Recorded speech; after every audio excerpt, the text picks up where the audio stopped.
Okay, കേൾക്കാം. Okay. അൽഹംദുലില്ലാഹ് അസ്സലാത്തു വസ്സലാമു അലാ റസൂലില്ലാഹ് വഅലാ ആലിഹി വസ്സഹ്ബിഹി അജ്മഈൻ. അമ്മാ ബഅദ്. സുഹൃത്തുക്കളെ, പല സമയത്ത് മൈക്കിൽ വന്നിട്ടുണ്ടെങ്കിലും ആദ്യമായിട്ട് ശരിക്കും പ്ലാൻ ചെയ്ത ക്ലാസ്, എന്നാൽ തന്നെ മിനിഞ്ഞാന്ന് പ്ലാൻ ചെയ്താണ്. ശരിക്കും വേണ്ട പോലെ പ്രിപ്പറേഷൻ ഒന്നും ആയിട്ടില്ല. ഇൻഷാ അല്ലാഹ് anyway I will try with my best. ബാക്കിയെല്ലാം തവക്കൽത്താണല്ലോ. ശരിക്കും വളരെ കുറഞ്ഞ സമയം കൊണ്ട് മാത്രമാണ് ഇന്ന്. പക്ഷെ ശരിക്കും ക്ലിനിക്കിന് 8:30 പോരാറുണ്ട്, നേരത്തെ വന്നാണ്. മാത്രമല്ല പവർ കട്ട് സമയം 9:30 എന്ന് തോന്നുന്നുണ്ട്, ഇവിടെ ഇന്ത്യൻ ടൈം 9:30 എന്ന് തോന്നുന്നുണ്ട്. ആ സമയത്ത് മൈക്ക് പോവാൻ പിന്നെ ഇൻവെർട്ടർ വെച്ച് വർക്ക് ചെയ്യാൻ നോക്കാം. എനിവേ പിന്നെ നമുക്കറിയാം ഇന്ന് ശരിക്ക് ഫെബ്രുവരി 4 ലോക ക്യാൻസർ ദിനം അല്ലെങ്കിൽ ലോക അർബുദ ദിനമായിട്ട് അത് ലോകത്തിലെ പല ഭാഗത്ത് അത് പല പരിപാടികളും അവതരിപ്പിക്കേണ്ടത്. കാരണം എന്ന് വെച്ചാൽ നമുക്കറിയാം ഇതിനൊരു അവയർനെസ്, ജനങ്ങൾക്കിടയിൽ ഒരു അവയർനെസ്സിന് വേണ്ടിയിട്ടാണ് ഇങ്ങനെ പല ദിനങ്ങളുണ്ട്. ലോക മാതൃദിനം, ലോക വയോജന ദിനം, പിന്നെ വൃദ്ധദിനം, അങ്ങനെ പല ദിനങ്ങളും. ഇതെല്ലാം ശരിക്ക് മുലപ്പാൽ ദിനം പോലെ ഇന്ന് ശരിക്കുണ്ട്. മുലപ്പാൽ കൊടുക്കുന്നതിനെ കുറിച്ച് ജനങ്ങൾക്ക് മനസ്സിലാക്കാൻ വേണ്ടിയിട്ട് മുലപ്പാൽ ദിനം, മുലപ്പാലിനെ കുറിച്ച് മാതൃദിനമായിട്ട് ആഘോഷിക്കുന്നുണ്ട്. അങ്ങനെ ഇത് ക്യാൻസർ, അത് എയ്ഡ്സ് ദിനമുണ്ട്. ജനങ്ങൾക്ക് എയ്ഡ്സിനെ കുറിച്ചുള്ള ബോധവൽക്കരണം വേണ്ടി ഇന്നും ശരിക്ക് പിന്നെ ഇന്ന് ഇതേപോലെ ഫെബ്രുവരി 4 ഒരു ക്യാൻസറിനെ കുറിച്ച് ജനങ്ങൾക്കിടയിൽ അതിൽ ചർച്ച ചെയ്യാനും ഒരു ദിനമായിട്ട് ലോകത്ത് മുഴുവൻ ഉണ്ട്, പരിപാടിയുണ്ട്. നമുക്ക് ആ വിഷയത്തിലേക്ക് വരാൻ ശരിക്കും നമുക്കറിയാം. പിന്നെ ക്യാൻസർ ആരും ഒരിക്കലും സ്വന്തം വരാനോ ആഗ്രഹിക്കാത്ത, നമ്മുടെ കൂട്ടുകുടുംബത്തിന് പോലും ഒരിക്കലും വരരുതെന്ന് പ്രാർത്ഥിക്കുന്ന ഒരു രോഗമാണിത്. മുമ്പ് ഞങ്ങൾ ശരിക്കും പാലിയേറ്റീവിന് വേണ്ടിയിട്ട് ഒരു പിരിവിന് പോയ സമയത്ത് ഒരാൾ വളരെയധികം നല്ലൊരു സംഖ്യ തന്നിട്ട് പറഞ്ഞു, എനിക്ക് ഈ രോഗം എന്റെ കുടുംബത്തിന് വരാതിരിക്കട്ടെ എന്ന് പ്രാർത്ഥിക്കണം. കാരണം അത് അന്ന് നല്ലൊരു സംഖ്യ നമുക്ക് വേണ്ടി തന്നു. ആ പാലിയേറ്റീവിന് വേണ്ടി തന്നിട്ട് പറഞ്ഞത് ഇതാണ് പറഞ്ഞത്, ഈ ഒരു പ്രാർത്ഥന, ഈ രോഗം എനിക്ക് വരാതിരിക്കട്ടെ, എന്റെ കുടുംബത്തിന് വരാതിരിക്കട്ടെ. അത്രയും ഒരു ഭീകരമായ രോഗം. പിന്നെ ഈ രോഗത്തെക്കുറിച്ച് നമുക്കറിയാം, നമുക്ക് ശരിക്ക് നേരത്തെ മുമ്പ് എല്ലാവരും കേൾക്കുന്നതാണ് ക്യാൻസർ എല്ലാവരും പേടിക്കുന്ന രോഗമാണ്. അത് അങ്ങനത്തെ ഒരു ഭീകര രോഗമായിട്ട് ഇന്നും തന്നെ തുടരുന്നുണ്ട്. എന്നാൽ മുമ്പത്തെ പോലെയല്ല. ഇന്ന് ശരിക്കും ആധുനിക ചികിത്സ വെച്ചുകൊണ്ട് തന്നെ പല രോഗങ്ങളും പൂർണ്ണമായിട്ട് കംപ്ലീറ്റ് മാറ്റാൻ പറ്റുന്ന ഒരവസ്ഥയിലാണ് ഇന്നുള്ളത്. ഉദാഹരണമായിട്ട് ബ്രസ്റ്റ് ക്യാൻസർ, അതേപോലെ ടങ്ങിൽ നാവിനുള്ള ക്യാൻസറൊക്കെ നേരത്തെ കണ്ടുപിടിക്കുകയാണെങ്കിൽ അത് പരിപൂർണമായിട്ടും മാറ്റിയിട്ട് അവർക്ക് നോർമൽ ലൈഫായിട്ട് കിട്ടാറുണ്ട്. അപ്പൊ അതാണ് ഇന്നത്തെ ശരിക്കും. ഇന്നിപ്പോ മാത്രമല്ല, ഇന്ന് ലൂക്കോബ്ലക്ക്, ഇന്നിപ്പോ എന്റെ അടുത്ത് ഒരു 25 വയസ്സുകാർ പെൺകുട്ടി വന്നിട്ട് വായിലെന്ത് വെളുത്ത കളർ കാണുന്നുണ്ട്. അപ്പൊ ഇന്നലെ വന്ന ഓരോ പേര്. അത്രയും അവയർനെസ് ആ ജനങ്ങൾക്കിടയിൽ. അപ്പൊ അവര് ക്യാൻസർ ഡേ നോക്കിയിട്ടല്ല, അപ്പൊ എന്നെ ശരിക്കും പേടിച്ചിട്ടാ വരുന്നത്, ക്യാൻസർ ആണോന്ന് പേടിച്ചിട്ട്. വായിൽ ചെറിയ വെളുത്ത ഇത് മാത്രമേ ഉള്ളൂ. ഈ മിനിഞ്ഞാന്ന് വന്ന പയ്യൻ ശരിക്കും അത് 30 വയസ്സിന്റെ അടുത്തേ ഉള്ളൂ. പക്ഷെ അവന് ശരിക്കും ഒരിക്കലും പറയുന്നില്ല അവന് മറ്റു സാധനങ്ങൾ ഉപയോഗിക്കുന്നതായിട്ട്. പക്ഷെ അത് സാധ്യത, ആ പയ്യന് വരാൻ സാധ്യതയുണ്ട്. പക്ഷെ ഈ പെൺകുട്ടിക്ക് അങ്ങനത്തെ പ്രശ്നമൊന്നുമില്ല. അപ്പൊ അത്രയും അവയർനെസ് ജനങ്ങൾക്കിടയിലുണ്ട്, മുമ്പ് പോലത്തേനല്ല. പിന്നെ വേറെ കാര്യം, ഇത് എന്റെ പേഴ്സണൽ അഭിപ്രായമാണെന്ന് വെച്ചാൽ ശരിക്കും തോന്നുന്നു ഈ ക്യാൻസർ എന്ന് വെച്ച രോഗം നേരത്തെ ഉള്ള രോഗം തന്നെയാണ്. പക്ഷെ നമ്മൾ ഇപ്പൊ എയ്ഡ്സ് ഇപ്പൊ വളരെ ഒരു 10, 20, 30 വർഷമായിട്ടുള്ളൂ എയ്ഡ്സിനെ കുറിച്ച് അധികം അറിഞ്ഞിട്ട്. രോഗം നേരത്തെ ഉണ്ടാവും, പക്ഷെ നമ്മൾ കണ്ടുപിടിക്കാൻ വൈകിയെന്ന് മാത്രം. കാരണം എല്ലാ രോഗങ്ങളും നേരത്തെ ഉണ്ടായിരിക്കും, പക്ഷെ അതിന്റെ ശരിക്കുള്ള ഡയഗ്നോസ് വളരെ വൈകും. അതുകൊണ്ടാണ് നമുക്ക് പുതിയ പേരിലൊക്കെ രോഗങ്ങൾ വരുന്നത്. എയ്ഡ്സ് എന്നല്ല, ഏത് രോഗം അങ്ങനെ തന്നെയാണ്. അത് പിന്നീട് അതിന് പുതിയ പേരില് അത് അറിയപ്പെടുന്നു മാത്രം. ശരിക്കും നമുക്ക്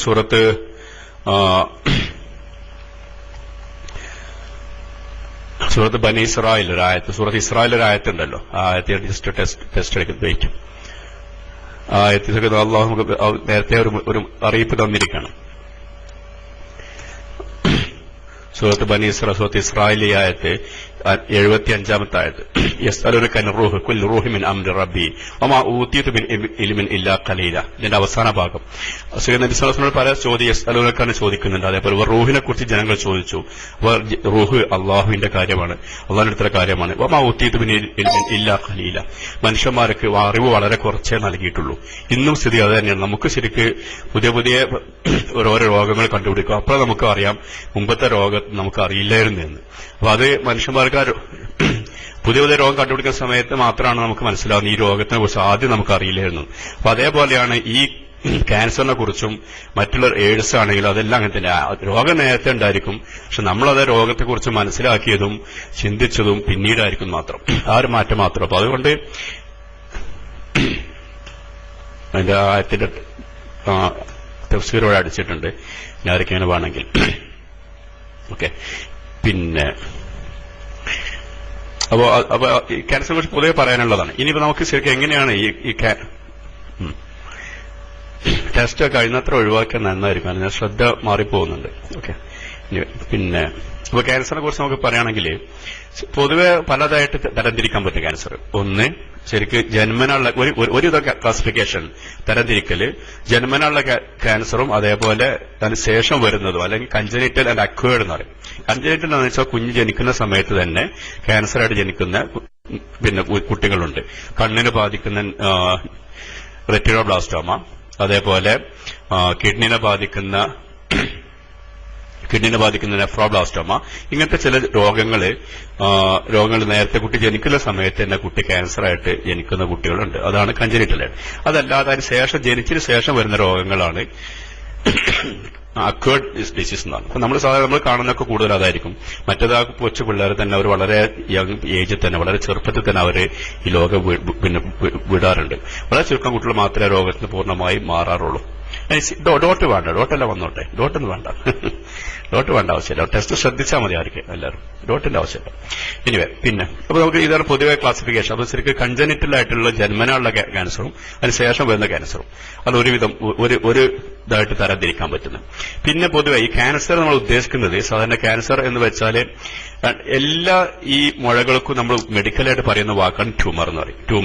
ട്യൂമർ എന്ന് വെച്ചാൽ എല്ലാ മുഴകളും അത് പെടും, എല്ലാ ഗ്രോത്തും അത് പെടും. ക്യാൻസറിനുള്ള ഡെഫിനിഷൻ ആയിട്ട് പറയുകയാണെങ്കിൽ നമ്മൾ ശരിക്കും അനാവശ്യമായിട്ട് ധൃതിയിൽ യാതൊരു ശ്രദ്ധയില്ലാത്ത രൂപത്തിൽ ഒരു പിന്നെ പ്രത്യേക ഒരു ഓർഡറൊന്നും ഇല്ലാതെ സെൽസ് മൾട്ടിപ്ലൈ ചെയ്യുക, എന്നുവെച്ചാൽ കോശങ്ങൾ കണ്ടമാനം മൾട്ടിപ്ലൈ ചെയ്യുന്നതിനാണ് ക്യാൻസർ എന്ന് പറയുന്നത്.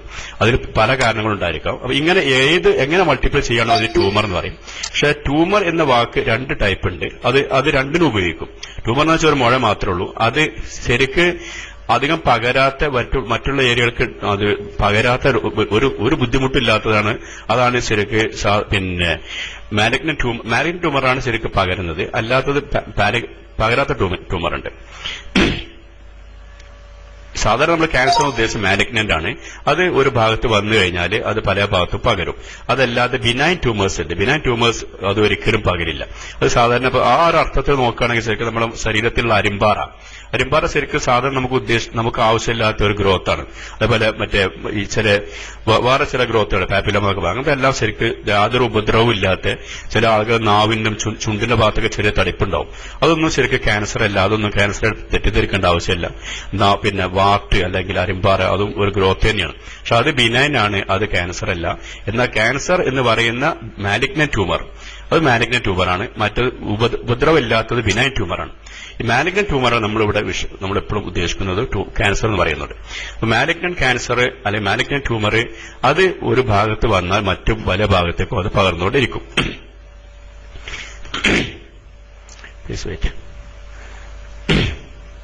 അതിന് സാധാരണ നമ്മൾ പറയുന്ന വാക്കാണ് മാലിഗ്നന്റ് നിയോപ്ലാസം. സാധാരണ നമ്മൾ ഒരിക്കലും സാധാരണ നമ്മൾ ഡോക്ടേഴ്സ് ഒരിക്കലും ക്യാൻസർ എന്ന വാക്ക് സാധാരണ അങ്ങനെ ഒരു ലിസ്റ്റിലോ അല്ലെങ്കിൽ പ്രിസ്ക്രിപ്ഷനിലോ ഒരിക്കലും ക്യാൻസർ എന്ന് എഴുതാറില്ല. ഒന്ന് സാധാരണ ഈ വാക്ക് അടിക്കുക. ടെസ്റ്റ് ശ്രദ്ധിച്ചു മാലിഗ്നന്റ് നിയോപ്ലാസം അല്ലെങ്കിൽ മാലിഗ്നൻസി എന്ന് എഴുതും, അല്ലെങ്കിൽ ആ ശരിക്കുള്ള ക്യാൻസറിന്റെ പേര് എഴുതും.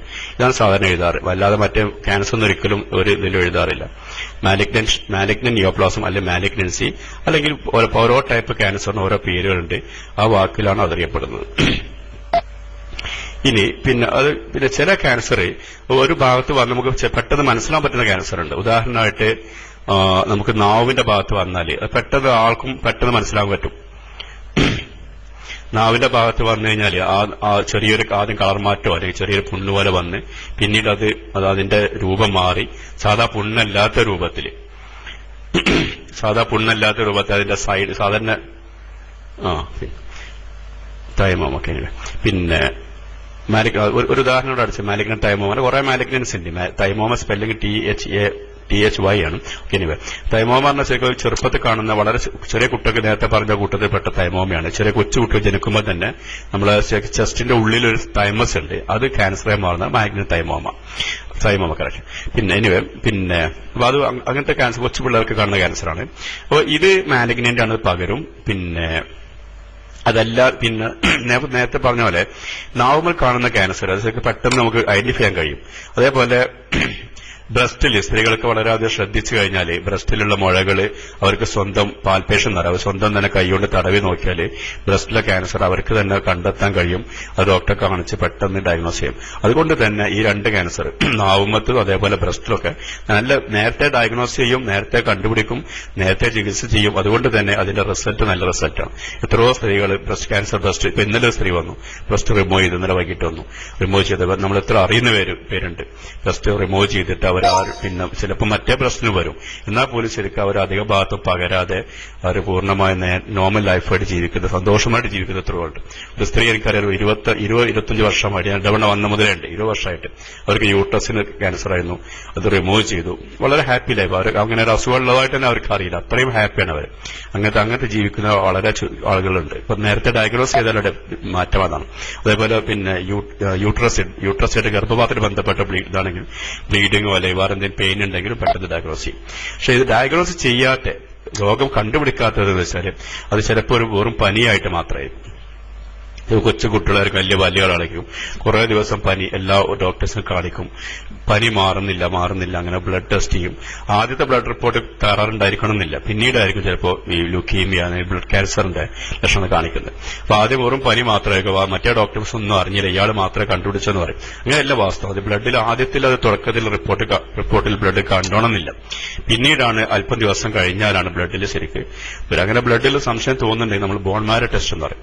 ബോൺമാരോ വെച്ചാൽ എല്ലിന്റെ ഉള്ളിൽ നിന്ന് മജ്ജ കുത്തിയെടുത്തിട്ട് അത് ടെസ്റ്റ് ചെയ്ത് കഴിഞ്ഞാൽ അത് ക്യാൻസർ. കാരണം ലുക്കീമിയ മാത്രം എഴുതിയാൽ പോരാ, അതിന് 3-4 ടൈപ്പ്, നേരത്തെയുള്ള 4 ടൈപ്പ് ഉണ്ട്. ഇപ്പൊ അതിന്റെ സബ് ക്ലാസ് വേറെയുണ്ട്, പല ഡിവിഷൻ ഉണ്ട്.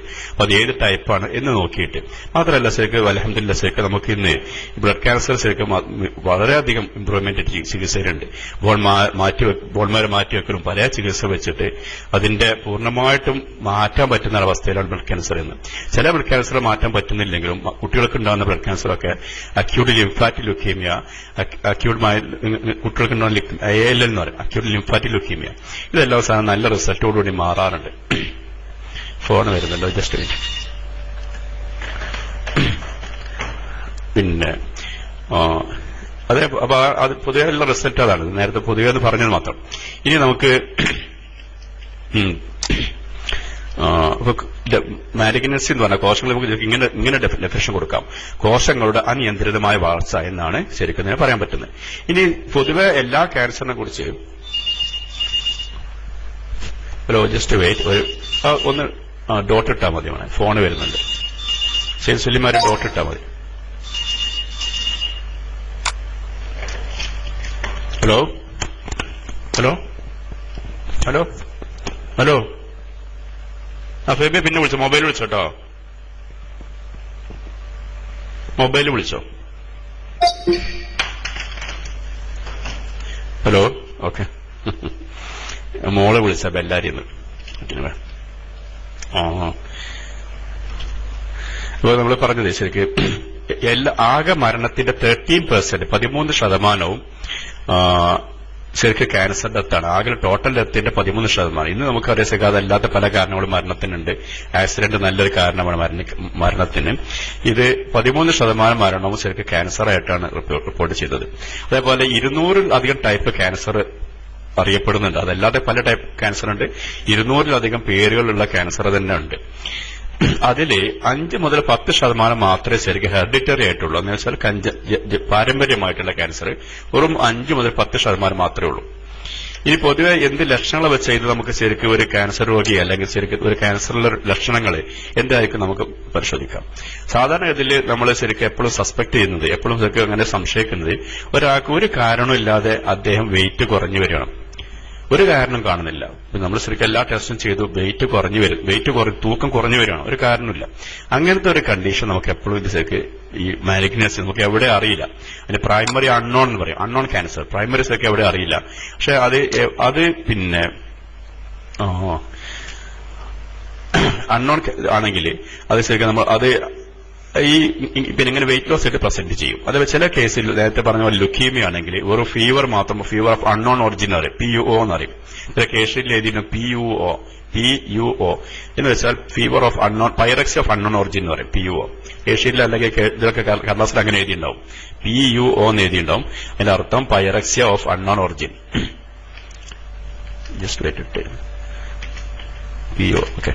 പൈറക്സിയ മീൻസ് ഫീവർ എന്നർത്ഥം. പൈറക്സിയ ഓഫ് അൺനോൺ ഒറിജിൻ, കാരണം അറിയാത്തത്. അപ്പൊ അതിലൊരു കാരണമാണ് ഇത് സ്കിൻ ക്യാൻസർ, ലുക്കീമിയ. പിന്നെ അതേപോലെ ചിലത് സ്കിന്നിൽ എന്തെങ്കിലും കളർ ചേഞ്ച് ആയിട്ട് പ്രസന്റ് ചെയ്യും. സ്കിന്നിൽ എന്തെങ്കിലും പ്രത്യേക കളറായിട്ട്. പക്ഷെ നമുക്കറിയില്ല പ്രൈമറി അതിന്റെ ശരിക്ക് സ്റ്റൊമക്കിലോ അല്ലെങ്കിൽ ഇൻഡസ്ട്രിയലോ ആയിരിക്കും. പക്ഷെ പുറമെ ലക്ഷണം ഇത് മാത്രമേ ഉണ്ടാവുള്ളൂ, ഒരു സ്കിന്നിൽ കളർ ചേഞ്ച് എന്തെങ്കിലും. അല്ലെങ്കിൽ വെസ്പ് തീരെ ഇല്ല, ഭക്ഷണത്തിന് തീരെ വെസ്പ് ഇല്ലായിട്ട് അങ്ങനെ ആളുകൾ പ്രസന്റ് ചെയ്യാറുണ്ട്. പിന്നെ അതല്ലെങ്കിൽ ശരിക്കും ഒരു കാരണമില്ലാത്ത ബ്ലീഡിങ്, ഇപ്പോ ചുമച്ചു തുപ്പുന്നതിന് ബ്ലഡോ അല്ലെങ്കിൽ മൂത്രക്കുന്ന സമയത്ത് ബ്ലഡ് വരെ, അങ്ങനത്തെ പ്രസന്റേഷൻ അതേപോലെ പ്രസന്റ് ചെയ്യും. ഇനി ഇതൊന്നും അല്ലെങ്കിൽ സാധാരണ കാണുന്ന ഒരു ഫ്രാക്ചറായിട്ട് ഏതെങ്കിലും എല്ല് ഭാഗത്ത് മെലനോമ എന്ന രോഗമുണ്ട്. അത് ശരിക്കും നമ്മൾ കാലിന്റെ അടിയിൽ വരുന്നത്, മെലനോമ ടെസ്റ്റ് അടിച്ചിട്ടുണ്ട്. പിന്നെ അത് ശരിക്കും മെലനോമ എന്ന രോഗത്തിന് ശരിക്കും നമ്മൾ സാധാരണ ഈ കറുത്ത മറുക് എന്ന് പറയും, കറുത്ത ജന്മനുള്ള അടയാളം. അത് ചിലത് ശരിക്കും വേറെ ടയർ ശരിക്കും നല്ല ഒരതിലൊക്കെ വന്നു കഴിഞ്ഞാൽ ഏതെങ്കിലും ഭാഗത്ത് ഇങ്ങനെ അത് റബ്ബിങ് വന്നാലും ചില അതിന് ശരിക്കും ഒരസൽ വന്നു കഴിഞ്ഞാൽ അത് ഇതേപോലെ മെലനോമ എന്ന ക്യാൻസർ സാധ്യതയുണ്ട്. അപ്പൊ അങ്ങനെയാണെങ്കിൽ അത് ശരിക്കും പെട്ടെന്ന് പകരും ചെയ്യും. ഭയങ്കര ഇതാണ്. പല ഭാഗത്ത് പെട്ടെന്ന് ലിവർക്കും മറ്റു ഭാഗത്തും ബ്രെയിനിലെല്ലാം പെട്ടെന്ന് പകർന്നു. അപ്പൊ അത് നമ്മൾ സാധാരണ ആളുകൾക്ക് എപ്പോഴും സംശയമാണ്, മേലെ കറുത്ത പുള്ളി ഉണ്ടായത് ക്യാൻസറോ ചോദിച്ചു വരും. അത് ശരിക്കും അതിന്റെ പ്രത്യേക ലക്ഷണം, അത് ശരിക്കും സൈഡെല്ലാം സാധാ പിന്നെ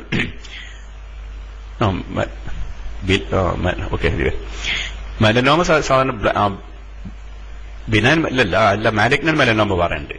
മെലനോമ അല്ലാതെ മാലിഗ്നന്റ് മെലനോമ എന്ന് വേറെ ടൈപ്പ് ഉണ്ട്.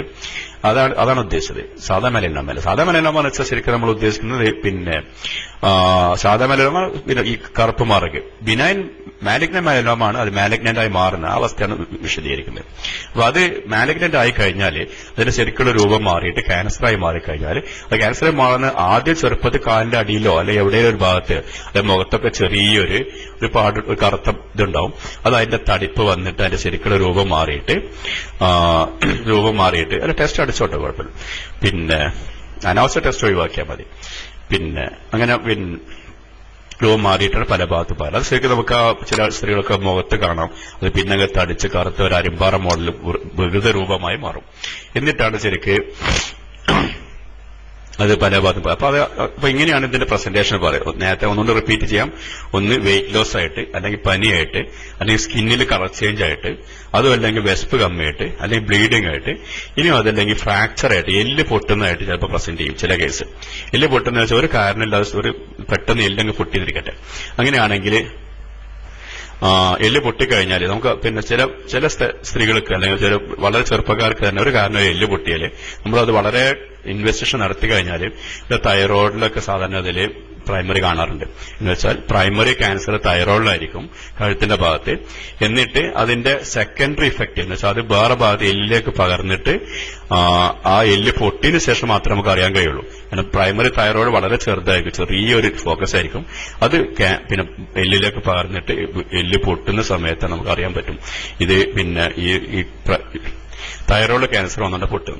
അതായത് പിന്നെ അതും അല്ലാതെ പ്രസന്റേഷൻ ലിംഫ് നോഡ്സ് ആയിട്ട്, കയലകളായിട്ട്. ചിലപ്പോൾ കഴുത്തിലായിരിക്കും കയല. സാധാരണ അതിൽ ഇടത്ത് ഭാഗത്താണ് കാണാറ്.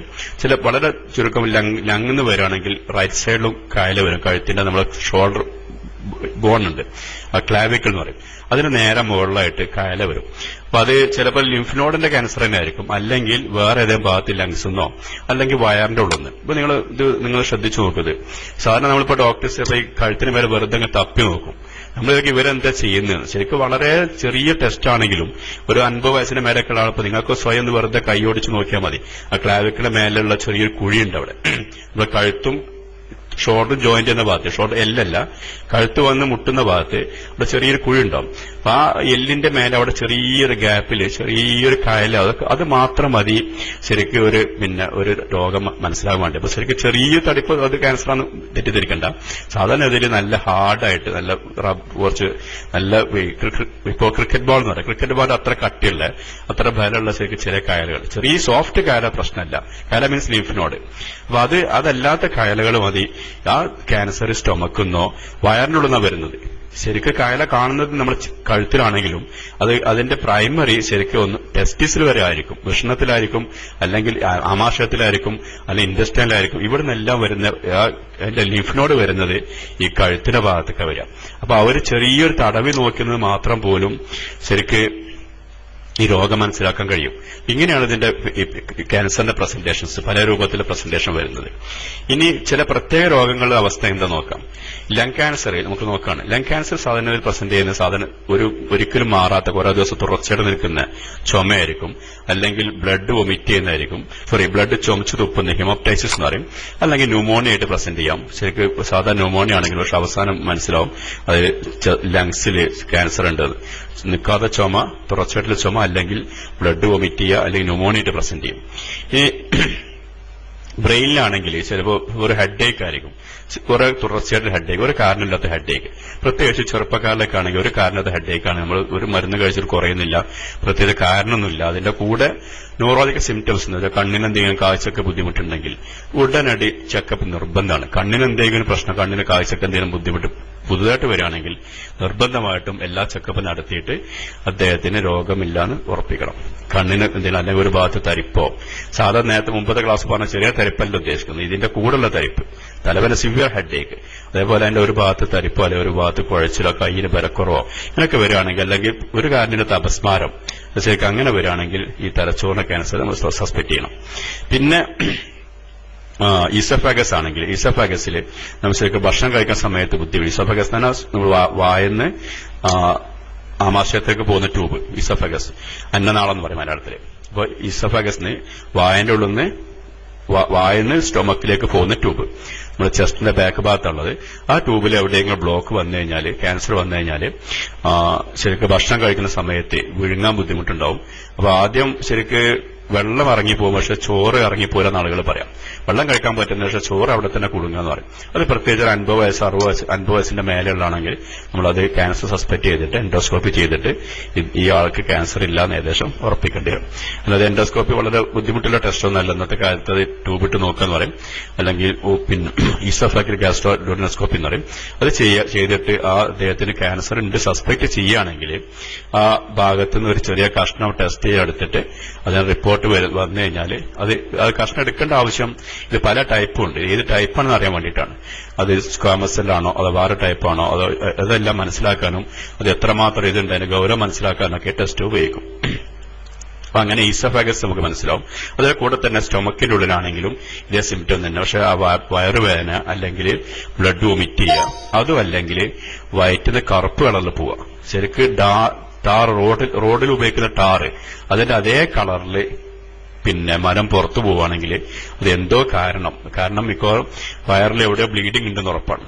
പക്ഷെ അദ്ദേഹം ശരിക്ക് അയൺ ക്യാപ്സുളോ അല്ലെങ്കിൽ അരിഷ്ടങ്ങളോ കഴിക്കാൻ പാടില്ല. അങ്ങനത്തെ ആളുകൾക്ക് കറുപ്പ് കളറുണ്ടാവും, അരിഷ്ടോ അല്ലെങ്കിൽ അയൺ ക്യാപ്സുലോ കഴിച്ച. അതൊന്നല്ലാതെ നമ്മുടെ സമയം 9:30 ആയിരിക്കണം. അപ്പൊ ശരിക്ക് ഇനിയിപ്പോ കറണ്ട് പോകാൻ സാധ്യതയുണ്ട്. അങ്ങനെ പോവുകയാണെങ്കിൽ ഞാൻ ശരിക്കും നെറ്റ് പിന്നെ പെട്ടത് ആ സമയത്ത് കട്ട് ചെയ്യാം. ഇപ്പൊ പോയിട്ടില്ല, കറണ്ട് പോയിട്ടില്ല. നാട്ടിലങ്ങനെ പ്രശ്നമുണ്ട് നെറ്റിന്റെ ഇത്. ഇനി പിന്നെ ആ സമയത്ത് ഞാൻ അഥവാ കറണ്ട് പോകണമെങ്കിൽ ആ സമയത്ത് സൈറ്റ് എന്റെ ഇത് അടിച്ചു തരാം. നിങ്ങൾക്ക് ആ സൈറ്റിൽ കയറിയിട്ട് ആ പിക്ചർ വേണം നോക്കാവുന്നതാണ്. ആ സമയത്ത് സൈറ്റിന്റെ അഡ്രസ് അടിച്ചു തരാം. പിന്നെ ക്യാൻസറിന്റെ ഓരോ പിക്ചേഴ്സ് അതിലുണ്ട്. അപ്പോ പിന്നെ ഈ സ്റ്റൊമക്കിനാണെങ്കിൽ ഈ സ്റ്റൊമക്കിന് ഏത് ഭാഗത്തും ബ്ലീഡിംഗ് വരികയാണെങ്കിൽ ആ ബ്ലീഡിംഗ് പുറത്തു പോകുന്ന സമയത്ത് നമ്മൾ ബ്ലാക്ക് കളറിൽ ശരിക്കും ടാറിന്റെ അതേ കളർ, റോഡിൽ നിന്ന് ഉപയോഗിക്കുന്ന ടാറിന്റെ അതേ കളറിലാണ് പുറത്തു പോകുക. അത് മെലീന എന്ന് പറയും. അത് ആണെങ്കിൽ ശരിക്ക് ഈ ആൾക്ക് എവിടെയോ ബ്ലീഡിംഗ് ഉണ്ടെന്നും അത് ക്യാൻസർ ആണോ അതോ വേറെ മാലിഗ്നന്റ് ആയിരിക്കാം, അല്ലെങ്കിൽ ബിനൈൻ ആയിരിക്കാം. നമ്മുടെ അടുത്ത സുഹൃത്ത് ഇതേപോലെ ചെയ്ത സമയത്ത് വളരെ 30 വയസ്സായിട്ടുള്ളൂ, ബിനൈൻ ആയിരുന്നു. അദ്ദേഹത്തിന് അത് മെഡിക്കൽ കോളേജിൽ വെച്ച് ഓപ്പറേഷൻ ചെയ്തു, മുഴ എടുത്തു കളഞ്ഞു. അപ്പൊ അദ്ദേഹത്തിന് വലിയ പ്രോബ്ലം ഇല്ല. പക്ഷെ നമുക്ക് ടെസ്റ്റ് ചെയ്താലേ പറയാൻ കഴിയില്ലല്ലോ. അപ്പൊ ഹലോ പിന്നെ ഇനി അതേപോലെ ഇനി അടുത്ത മറ്റേതെല്ലാം നേരത്തെ പറഞ്ഞാണ്. അതേപോലെ മൂക്കുന്നാണെങ്കിൽ